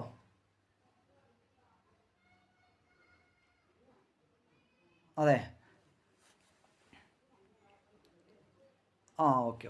എന്തെങ്കിലും പ്രശ്നങ്ങൾ, ഗൗരവമുള്ള പ്രശ്നങ്ങളുണ്ടെങ്കിൽ പറയും. വലിയ സംവിധാനം, നമ്മൾ സാധാരണ നോർമൽ സംവിധാനമാണ്. ഏതായാലും പിന്നെ ഇതിന് പുറമെ ഒരുപാട് മജ്ലിസുകൾ ബൂത്തി ഉണ്ടായിരുന്നു. എല്ലാ സുബഹിക്കു ശേഷവും പള്ളിയിൽ വെച്ചുകൊണ്ടുള്ള മജ്ലിസ്. അതിന് പുറമെ എല്ലാ തിങ്കളാഴ്ചയും അതുപോലെ വ്യാഴാഴ്ചയും തൻ്റെ വീട്ടിൽ മജ്ലിസ് ഉണ്ടാവും, വീട്ടുകാർക്ക് മാത്രമുള്ള ഒരു മജ്ലിസ്. അതുപോലെ വെള്ളിയാഴ്ച ദിവസം അസറിനു ശേഷം മജ്ലിസു സ്വലാത്തിനായിട്ടുള്ള ഒരു മജ്ലിസ് ഉണ്ടായിരുന്നു. വ്യാഴാഴ്ച ഇശാഇന് ശേഷം ദിക്റിൻ്റെ ഒരു മജ്ലിസ് മസ്ജിദുൽ ഈമാനിൽ, ആ പള്ളിയിൽ വെച്ചുകൊണ്ട് തന്നെയാണ് ബൂത്തിയുടെ വഫാത്ത് നടന്നത്. ഇങ്ങനെ ഒരുപാട് ദിക്ർ ഹൽക്കകൾ. ഇതെല്ലാം എന്ന് പറഞ്ഞാൽ പലപ്പോഴും നമ്മൾ ബൂത്തിയെ ഒരു മുഫക്കിർ ഇസ്ലാമിയായി ഒരു അക്കാദമിഷ്യൻ മാത്രമായിട്ട് കാണുന്നുണ്ടെങ്കിലും അദ്ദേഹത്തിൻ്റെ പുറമെയുള്ള ആ സംഗതികൾ മാത്രമാണ്. അതിൻ്റെയൊക്കെ പിറകിൽ ഇത്തരം ഒരുപാട് ആത്മീയമായ സംഗതികൾ അദ്ദേഹത്തിൻ്റെ ജീവിതത്തിലുള്ളതായിട്ട് നമുക്ക് കാണാൻ കഴിയും. പിന്നെ പള്ളിയിൽ വെച്ചുകൊണ്ട് വെള്ളിയാഴ്ചകളിൽ അസർക്ക് ശേഷം റിസാലത്തുൽ ഖുശൈരിയയുടെ ദർസ് ഉണ്ടാവും. അപ്പോൾ ഈ റിസാലത്തുൽ ഖുശൈരിയയുടെ ദർസിന് മുൻപാണ് ദിക്ർ മജ്ലിസ് ഉണ്ടാവുക. അപ്പോൾ പല ആളുകളും ദിക്ർ മജ്ലിസിൽ പങ്കെടുക്കാതെ റിസാലത്തുൽ ഖുശൈരിയയുടെ ക്ലാസ്സിൽ പങ്കെടുക്കാൻ വേണ്ടി വരും. സ്വാഭാവികമാണല്ലോ, നമ്മൾ പലപ്പോഴും ദിക്ർ കഴിഞ്ഞിട്ട് ക്ലാസ്സിന് പോകാമെന്നുള്ള നിലക്ക് അങ്ങനെ വരുന്നവരോടൊക്കെ ബൂത്തി വളരെ ശക്തമായിട്ട് അദ്ദേഹം പിന്നെ പറയാറുണ്ടായിരുന്നു. നിങ്ങൾ ജീവിതത്തിൽ നിങ്ങൾക്ക് എൻ്റെ ക്ലാസ് നിങ്ങൾ എന്തിനു വേണ്ടിയാണോ കേൾക്കുന്നത് ആ കാര്യം നിറവേറാൻ നിങ്ങൾക്ക് ഏറ്റവും നല്ലത് എൻ്റെ ക്ലാസ് നിങ്ങൾ ഒഴിവാക്കിയാലും ദിക്ർ മജ്ലിസിൽ നിങ്ങൾ പങ്കെടുക്കലാണ് ഏറ്റവും നല്ലത് എന്ന് അദ്ദേഹം വളരെ ഗൗരവത്തിൽ ഉപദേശിക്കാറുണ്ടായിരുന്നു. അതുപോലെ പേരമകനായ ഈ നസീം ഷ്യാം എന്ന് പറയുന്ന അദ്ദേഹത്തിൻ്റെ ചാനലൊക്കെ കൊണ്ടു നടക്കുന്ന അതിൻ്റെ ഒരു മുഷരിഫായ ഷെയ്ഖ് മഹ്മൂദ് റമദാൻ ബൂത്തി, അദ്ദേഹത്തോട് ഒരിക്കൽ മൂപ്പര് ചോദിക്കുന്നുണ്ട്, നിങ്ങൾ തിങ്കളാഴ്ചയും വ്യാഴാഴ്ചയുള്ള ക്ലാസ്സുകളിൽ പങ്കെടുക്കാറില്ലേ, രണ്ട് ക്ലാസ്സിലും പങ്കെടുക്കാറില്ലേ എന്ന് ചോദിക്കുന്നുണ്ട്. അപ്പോൾ അദ്ദേഹം പറഞ്ഞു, എൻ്റെ തിരക്കുകൾ കാരണം ഞാൻ ഒരു ക്ലാസ്സിൽ മാത്രമേ പങ്കെടുക്കാറുള്ളൂ എന്ന് അദ്ദേഹം പറഞ്ഞപ്പോൾ ബൂത്തി പറയുന്നുണ്ട്, നിർബന്ധമായിട്ടും 2 ക്ലാസ്സിലും പങ്കെടുക്കണം. കാരണം എൻ്റെ ക്ലാസ് കേൾക്കാൻ വേണ്ടിയല്ല, ഒരുപാട് സ്വാലിഹീങ്ങളായ സാഹിദീങ്ങളായ പണ്ഡിതന്മാർ ആ ക്ലാസ്സിൽ സന്നിഹിതരാകുന്നുണ്ട്. പലപ്പോഴും ഞാൻ ഇന്ന് എന്തു പറയണമെന്ന് പോലും ഒരു പക്ഷേ എനിക്ക് ധാരണ ഉണ്ടാവാറില്ല. ഞാൻ എൻ്റെ ക്ലാസ് എടുക്കാൻ വേണ്ടിയിട്ട് ഞാൻ ഇരിക്കുന്ന സമയത്ത് എൻ്റെ സദസ്സിലുള്ള സ്വാലിഹീങ്ങളെ മുൻനിർത്തി ദുആ ചെയ്ത് അതിനുശേഷമാണ് ഞാൻ ക്ലാസ് ആരംഭിക്കാറുള്ളത് എന്ന് ബൂത്തി പറയുന്നുണ്ട്. അപ്പോൾ ഇങ്ങനെയുള്ള ഒരുപാട് രീതികൾ, ബൂത്തിയുടെ ഒരു തസവുഫ് എന്ന് പറയുന്നത് അദ്ദേഹം എപ്പോഴും വിമർശിക്കുന്ന ഒരു കാര്യമാണ് തഖലീദിയായ ദിക്റുകൾ എന്ന് പറഞ്ഞാൽ നമ്മൾ തസ്ബീ സുബഹ ഇങ്ങനെ പിടിച്ചുകൊണ്ട് അല്ലെങ്കിൽ കൗണ്ടർ ഇങ്ങനെ പിടിച്ചുകൊണ്ടുള്ള മനസ്സെവിടെയോ ആയിക്കൊണ്ടുള്ള ദിക്റുകളെ ബൂത്തി ഒരു നിലക്കും അദ്ദേഹം പ്രോത്സാഹിപ്പിക്കാറില്ല. അദ്ദേഹം എപ്പോഴും പറയാറുള്ളത് പിന്നെ വദ്കുർ റബ്ബക ഫീ നഫ്സിക തളർറുഅൻ വഖുഫിയ എന്ന് പറയുന്നത് പോലെ, അതുപോലെ ശബ്ദം ഉച്ചത്തിലാക്കിക്കൊണ്ടുള്ള ദിക്ർ ഹൽക്കകൾ ബൂത്തി അതിനങ്ങനെ പ്രോത്സാഹിപ്പിക്കാറില്ല. അദ്ദേഹത്തിൻ്റെ തെർബിയത്ത് വളരെ രസകരവും എന്ന് പറഞ്ഞാൽ വളരെ ലളിതവും, പ്രത്യേകിച്ച് ഈ നക്ഷബന്ദി സരണിയുടെ ഒരു പ്രത്യേകത കൂടെ ആയിട്ടാണ് അതിനെ മനസ്സിലാക്കുന്നത്. എന്ന് പറഞ്ഞാൽ നാവ് കൊണ്ടുള്ള ദിക്റിനേക്കാൾ കൽബിയായ ദിക്റിന് പ്രാധാന്യം കൊടുക്കുക. അപ്പോൾ അദ്ദേഹം പറയുന്നുണ്ട്, നിങ്ങളൊരു മധുരമുള്ള പാനീയം കുടിക്കുമ്പോൾ നിങ്ങൾ ചിന്തിക്കണം, ആ ജ്യൂസിൻ്റെ മധുരം നിങ്ങളുടെ നാവിൽ അനുഭവിക്കാൻ കഴിയുമ്പോൾ മനില്ലതി വലഹാദിഹില്ലത, നിങ്ങൾക്ക് ആരാണ് ഈ മാധുര്യം തന്നത്, നിങ്ങൾക്ക് നാവിൻ തുമ്പിൽ ആ ടേസ്റ്റിനെ അനുഭവിക്കാനുള്ള ബഡ്സ് തന്നത് ആരാണ്. ഇങ്ങനെ ഏതു നിഅമത്തുകൾ കാണുമ്പോഴും അള്ളാഹുവിനെ ഓർക്കുന്ന ഒരവസ്ഥ, ഒരു തദക്കുറിൻ്റെ ഒരവസ്ഥ. ഈ ഒരു അവസ്ഥയിലേക്ക് എത്തുക എന്നതാണ് ബൂത്തിയുടെ ഒരു കാഴ്ചപ്പാട് പ്രകാരമുള്ള ഒരു യഥാർത്ഥത്തിൽ അത് തന്നെയാണ് നമ്മുടെ ഒരു യഥാർത്ഥ തസവുഫിൻ്റെ ഒരു ഭാഗം തന്നെയാണത്. അദ്ദേഹം പറയുന്നുണ്ട്, ഞങ്ങൾ ഭക്ഷണം കഴിക്കാൻ വേണ്ടിയിട്ട് മുല്ലാ റമദാൻ ബൂത്തിയോടൊപ്പം ഭക്ഷണ തളികയിലേക്ക് സുപ്രയിലേക്ക് ഇരിക്കുന്ന സമയത്ത് മുല്ലാ റമദാൻ ബൂത്തി കുറച്ചു നേരം സംസാരിക്കും. അദ്ദേഹം പറയും, പിന്നെ അള്ളാഹുവിൻ്റെ ഭൂമി, ആകാശം മഴ പെയ്തു, ഭൂമി ഒരുപാട് ധാന്യങ്ങളെ മുളപ്പിച്ചു, ആ ഭൂമി മുളപ്പിച്ച അള്ളാഹു നൽകിയ ധാന്യങ്ങളാണല്ലോ നമ്മുടെ മുന്നിൽ ഇരിക്കുന്നത് എന്ന് പറഞ്ഞുകൊണ്ടുള്ള അദ്ദേഹത്തിൻ്റെ ഖുറാനിലുണ്ടല്ലോ, വല്ലംദുരിൽ ഇൻസാനു ഇല്ലാ ത്വആമി അന്ന സ്വബമിനൽ മാ സ്വബ്ബ അമ്പത്തിന്, അങ്ങനെയുള്ള ആയത്തുകളൊക്കെ ഉണ്ടല്ലോ. ഇതൊക്കെ ഓർമ്മിപ്പിച്ചുകൊണ്ട് എന്നിട്ട് പൂത്തി പറയുന്നുണ്ട്, അതിന് ഈ സംസാരത്തിന് ശേഷം ഞാൻ ഒരു മുറുക്ക് വെള്ളം എൻ്റെ വായിലേക്ക് വെക്കുമ്പോൾ എനിക്ക് അള്ളാഹുവിന് ഓർമ്മ വരും. എൻ്റെ ഒരു ചെറിയ കുട്ടിയെ കാണുമ്പോൾ എനിക്ക് അള്ളാഹുവിന് ഓർമ്മ വരും എന്ന് പറഞ്ഞാൽ തൻ്റെ ജീവിതത്തിൽ എന്തും നമ്മെ ഇഷ്ടപ്പെടും, നമുക്കിഷ്ടമുള്ള എന്തു വസ്തു കാണുമ്പോഴും അതിനോടുള്ള ഇഷ്ടം വളരെ പെട്ടെന്ന് തന്നെ അള്ളാഹുലേക്ക് റിഫ്ലക്റ്റ് ആയി പോകുന്ന ഒരു അവസ്ഥ. ഇത് ബൂത്തിയുടെ അൽ ഹുബ്ബു ഫിൽ ഖുറാനൊക്കെ വായിക്കുമ്പോൾ, അതുപോലെ അദ്ദേഹത്തിൻ്റെ ഹിക്കമിൻ്റെ ക്ലാസ്സിലൊക്കെ ഇത് നിരന്തരം ഇത്തരം അനുഭവങ്ങളിലൂടെ അദ്ദേഹം കടന്നു പോകുന്നത് കാണാൻ കഴിയും. ഏതായാലും ഉപ്പ തന്നെയായിരുന്നു അവരുടെ ഒരു പ്രധാനപ്പെട്ട മർജിഇയ്യത്ത്. ഞാൻ അവസാനിപ്പിക്കുകയാണ്, 5:30 ആയിട്ടുണ്ട്.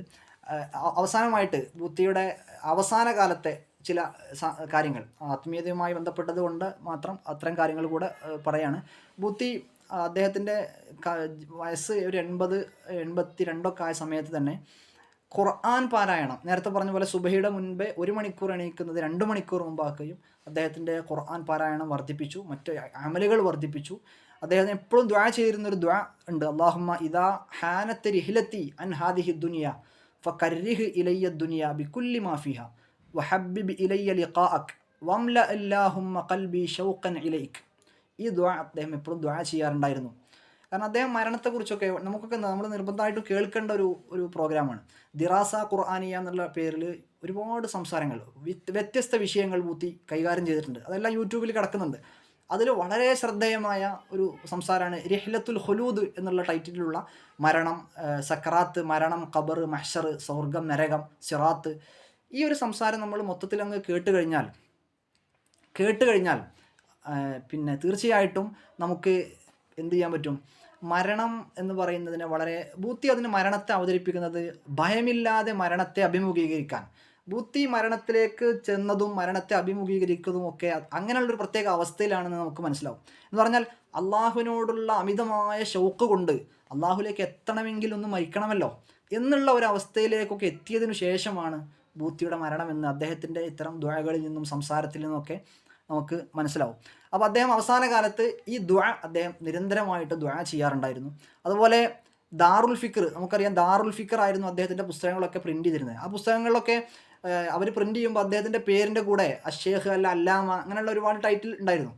ബൂത്തി ഒരിക്കൽ അതിൻ്റെ മുസ്ലിമിനെ വിളിച്ചുകൊണ്ട് പറയുന്നുണ്ട്, എല്ലാ ടൈറ്റിലും ഒഴിവാക്കണം, ഇനി എൻ്റെ പുസ്തകങ്ങളുടെയൊക്കെ പ്രിൻ്റ് ചെയ്യുമ്പോൾ ഇങ്ങനെ മാത്രം എഴുതുക, മുഹമ്മദ് സഈദ് റമളാൻ ബൂത്തി അഫല്ലാഹു അൻ എന്ന് മാത്രം എഴുതണമെന്ന് അദ്ദേഹം പറയാറുണ്ടായിരുന്നു. അഥവാ അദ്ദേഹം മരണത്തിലേക്ക് ഇങ്ങനെ അടുക്കും തോറും അദ്ദേഹം അപ്പോൾ കൈമുത്ത്, അദ്ദേഹത്തിൻ്റെ കൈ ചുംബിക്കുന്നതിനെക്കുറിച്ച് അദ്ദേഹം ഒരിക്കലും അതിന് സമ്മതിക്കാറുണ്ടായിരുന്നില്ല. അതേസമയം മക്കളോടും കുടുംബക്കാരോടുമൊക്കെ സ്വാലിഹ്യങ്ങളെ ചുംബിക്കണമെന്നും അവരുടെ കൈ ചുംബിക്കണം എന്നൊക്കെ അദ്ദേഹം പറയാറുണ്ട്. പലപ്പോഴും അദ്ദേഹം പള്ളിയിലേക്ക് വരുമ്പോൾ, പള്ളിയിൽ ഖുർആൻ ഓതിക്കൊണ്ടിരിക്കുന്ന സാധാരണ മനുഷ്യർ ബൂത്തിയെ പള്ളിയിലേക്ക് ഇങ്ങോട്ട് കയറ്റാൻ വേണ്ടിയിട്ട് പ്രായം ആയ ആളല്ല. അപ്പോൾ അദ്ദേഹം ഒന്ന് കുനിഞ്ഞുകൊണ്ട് അദ്ദേഹത്തിന് കൈ കൊടുത്തുകൊണ്ട് കൈ ചുംബിക്കാൻ ശ്രമിച്ചുകൊണ്ട് പള്ളിയിലേക്ക് കയറ്റുമ്പോൾ അദ്ദേഹം വളരെ ശക്തമായിട്ട് അവരോട് ദേഷ്യപ്പെടും. നിങ്ങൾ എന്തിനാണ് എൻ്റെ കൈ ചുംബിക്കുന്നത്? ഒന്ന് അൻത ഫിൽ മസ്ജിദ് വ അന ഫി ഖാരിജിൽ മസ്ജിദ്, നിങ്ങൾ പള്ളിയിലാണ്, ഞാൻ പള്ളിയുടെ പുറത്താണ്. അപ്പോൾ ആ ഒരു അർത്ഥത്തിൽ നിങ്ങൾക്കാണ് ഫضൽ കൂടുതൽ.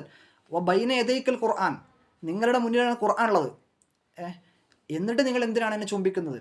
അന മുഖസ്സിറുൻ, ഞാൻ മുഖസ്സിറാണ് എന്ന് പറഞ്ഞുകൊണ്ടുള്ള ഒരുപാട് പിന്നെ രംഗങ്ങൾ അദ്ദേഹത്തിൻ്റെ ജീവിതത്തിൽ നമുക്ക് കാണാൻ കഴിയും.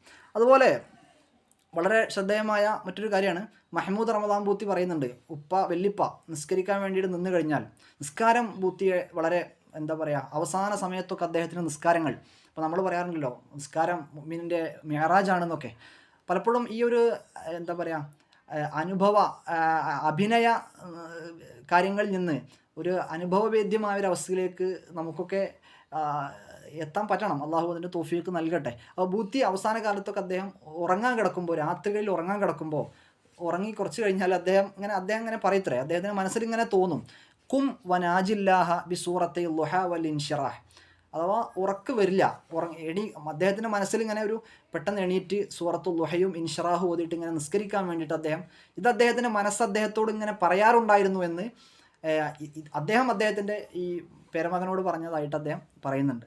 അപ്പോൾ അങ്ങനെ അദ്ദേഹം നിസ്കാരത്തിന് കൂടുതൽ ശ്രദ്ധ കൊടുക്കുകയും മറ്റൊക്കെ അവസാന സമയമായപ്പോൾ ഉണ്ടായിരുന്നു. അതുപോലെ സ്വതക്കകൾ വർദ്ധിപ്പിച്ചു. മരണത്തിൻ്റെ ഒരാഴ്ച മുമ്പ് അദ്ദേഹത്തിൻ്റെ വസ്ത്രങ്ങൾ, മറ്റു തലപ്പാവ്, ഇങ്ങനെയുള്ള ഒരുപാട് സാധനങ്ങൾ അതെല്ലാം അദ്ദേഹം സ്വതക്ക ചെയ്തു. മരണപ്പെടുന്ന സമയത്ത് അദ്ദേഹത്തിൻ്റെതായിട്ട് ഉണ്ടായിരുന്നത് 75 സിറിയൻ ലിറ മാത്രമായിരുന്നു അദ്ദേഹത്തിൻ്റെ കയ്യിലുണ്ടായിരുന്നത്. പലപ്പോഴും ഈ മയ്യത്ത് പരിപാലന കാര്യങ്ങൾക്ക് പോലും തികയാത്ത ഒരു എമൗണ്ട് ആയിരുന്നു അത്. മഹ്മൂദ് റമദാൻ ബൂത്തി പറയുന്നുണ്ട്, എന്നെ ഉമ്മ വിളിപ്പിച്ചു എന്ന് പറഞ്ഞാൽ ബൂത്തിയുടെ രണ്ടാമത്തെ ഒരു ഭാര്യ, അവർ വിളിപ്പിച്ചിട്ട് ചോദിച്ചു, പിന്നെ ഉപ്പയുടെ മയ്യത്ത് പരിപാലനത്തിന് പണം കുറച്ച് ആവശ്യമാണ്, ഉപ്പാൻ്റെ കയ്യിൽ 75 ക്യാഷ് മാത്രമേ ഉള്ളൂ, പിന്നെ അപ്പോൾ കുറച്ച് പണം ആവശ്യമാണ് എന്നൊക്കെ പറഞ്ഞ രംഗങ്ങളൊക്കെ അദ്ദേഹം പുസ്തകത്തിൽ വിശദീകരിക്കുന്നുണ്ട്.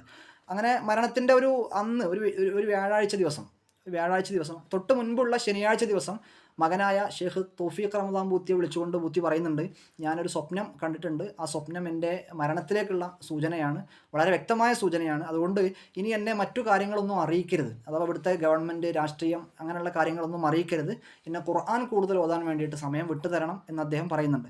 അങ്ങനെ ഒരു ആ വ്യാഴാഴ്ച രാവിലെയാണ് പിന്നെ ബൂത്തി നടത്തിയിരുന്ന ഒരു റെക്കോർഡ് മറ്റേ മഅൽ ബൂത്തി ഫി ഖളായ സഅ എന്ന് പറയുന്ന ഒരു ചാനൽ പ്രോഗ്രാം ഉണ്ടായിരുന്നു. അത് അദ്ദേഹം റെക്കോർഡ് ചെയ്യും, പിന്നീട് അത് ചാനലിലൂടെ ഇങ്ങനെ സംപ്രേഷണം ചെയ്യും. അപ്പോൾ ആ പ്രോഗ്രാമിൻ്റെ റെക്കോർഡിങ്ങിന് വേണ്ടിയിട്ട് ബൂത്തി പോകുന്നുണ്ട്. വ്യാഴാഴ്ച രാവിലെ അദ്ദേഹത്തിൻ്റെ മക്കളോടൊപ്പം അദ്ദേഹം പോകുന്നുണ്ട്. അപ്പോൾ ആ പ്രോഗ്രാമിന് വേണ്ടിയിട്ട് പോയ സമയത്ത് അതിൻ്റെ മുഹാവിറായിട്ട് കൂടെ ഇരിക്കുന്ന ആൾ ഉസ്താദ് ജമാൽ ജയ്ഷ് എന്ന് പറയുന്ന ആളാണ്. അപ്പോൾ അദ്ദേഹത്തോട് ബൂത്തി പറയുന്നുണ്ട്, മാക്സിമം ചോദിക്കാനുള്ള ചോദ്യങ്ങളൊക്കെ ചോദിക്കുക, ഇത് ഹാദിഹി ആഖിറു ഹലക്ക, ഇത് അവസാനത്തെ എപ്പിസോഡാണ് എന്ന് പറയുന്നുണ്ട്.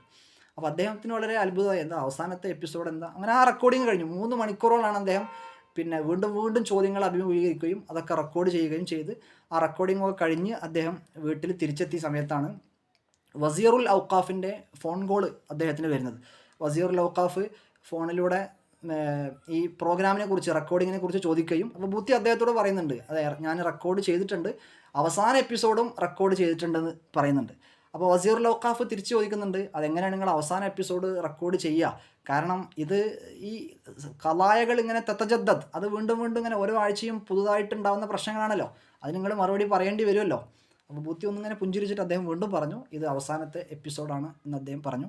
അങ്ങനെയാണ് ആ പ്രോഗ്രാം കഴിഞ്ഞിട്ടാണ് അദ്ദേഹം മസ്ജിദുൽ ഈമാനിലേക്ക് ക്ലാസ്സിന് വേണ്ടി പോകുന്നതും അദ്ദേഹത്തിൻ്റെ ഖുർആൻ ക്ലാസ്, അദ്ദേഹത്തിൻ്റെ തഫ്സീറുൽ ബൂത്തി എന്ന് പറഞ്ഞൊരു തഫ്സീർ കിതാബായിട്ട് പുറത്തിറങ്ങിയിട്ടില്ല. അങ്ങനെ പുറത്തിറങ്ങുന്നത് അദ്ദേഹത്തിന് ഇഷ്ടമല്ല. അദ്ദേഹം ഈ തഫ്സീർ ഷാറാവിയെ കുറിച്ച് തന്നെ ബൂത്തി പറയാറുണ്ട്. എന്ന് പറഞ്ഞാൽ ഷാറാവി ഇമാം എഴുതിയതല്ലല്ലോ തഫ്സീർ, അവരുടെ ക്ലാസ്സുകൾ പിന്നീട് ഒരുമിച്ച് കൂട്ടിയതാണല്ലോ. യഥാർത്ഥത്തിൽ അത് ഒരു ഗ്രന്ഥകർത്താവിനോട് നമ്മൾ ചെയ്യുന്ന ഒരു നീതികേടായിട്ടാണ് അദ്ദേഹം മനസ്സിലാക്കുന്നത്. കാരണം സംസാരമാകുമ്പോൾ അതിൻ്റെ ഗൗരവം മാത്രമേ പലരും നൽകുള്ളൂ, എഴുത്താകുമ്പോൾ അതിന് കുറച്ചും കൂടെ ദിക്കത്ത് ഒക്കെ ഉണ്ടാവും. അപ്പോൾ ബൂത്തി അങ്ങനെ അദ്ദേഹം സൂറത്തുൽ ബഖറയും ഒരുപാട് എപ്പിസോഡുകൾ 200ഓളം എപ്പിസോഡുകൾ ഉണ്ടെന്നാണ് എൻ്റെ ഓർമ്മ, അങ്ങനെ നടത്തിയ ആ ഒരു ഖുർആൻ ക്ലാസ്, ആ ക്ലാസ്സിനിടയിലാണ് അദ്ദേഹത്തിൻ്റെ അദ്ദേഹത്തിൻ്റെ വഫാത്ത് സംഭവിക്കുന്നത്.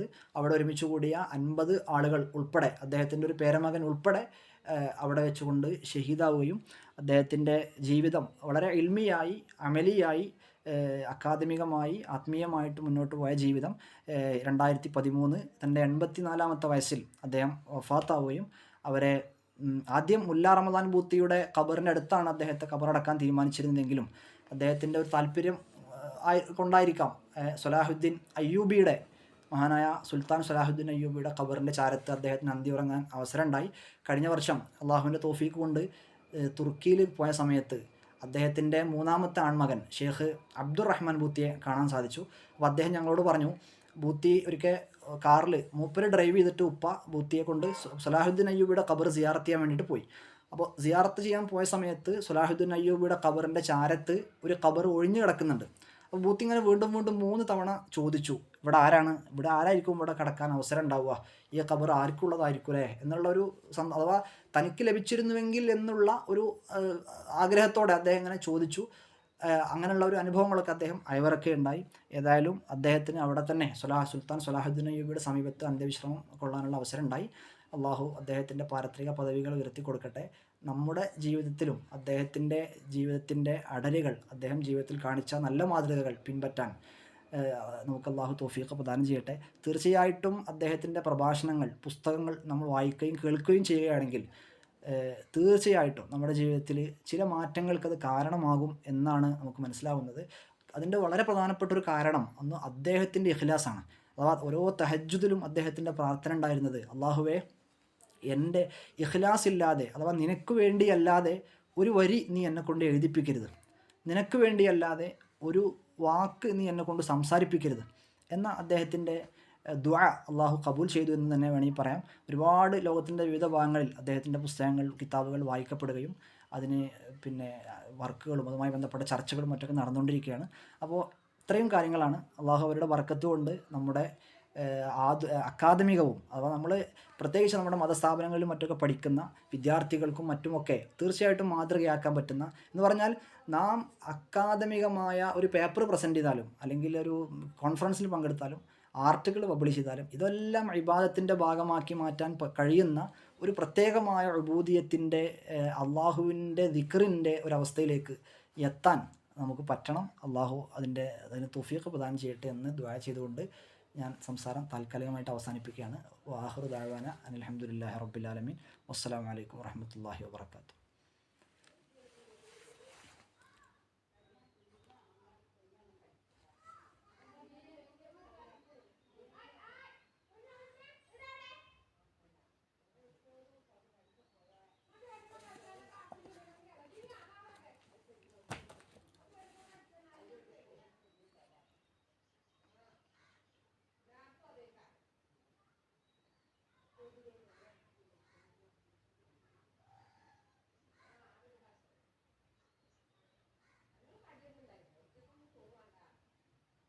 മാഷാ അല്ലാഹ്.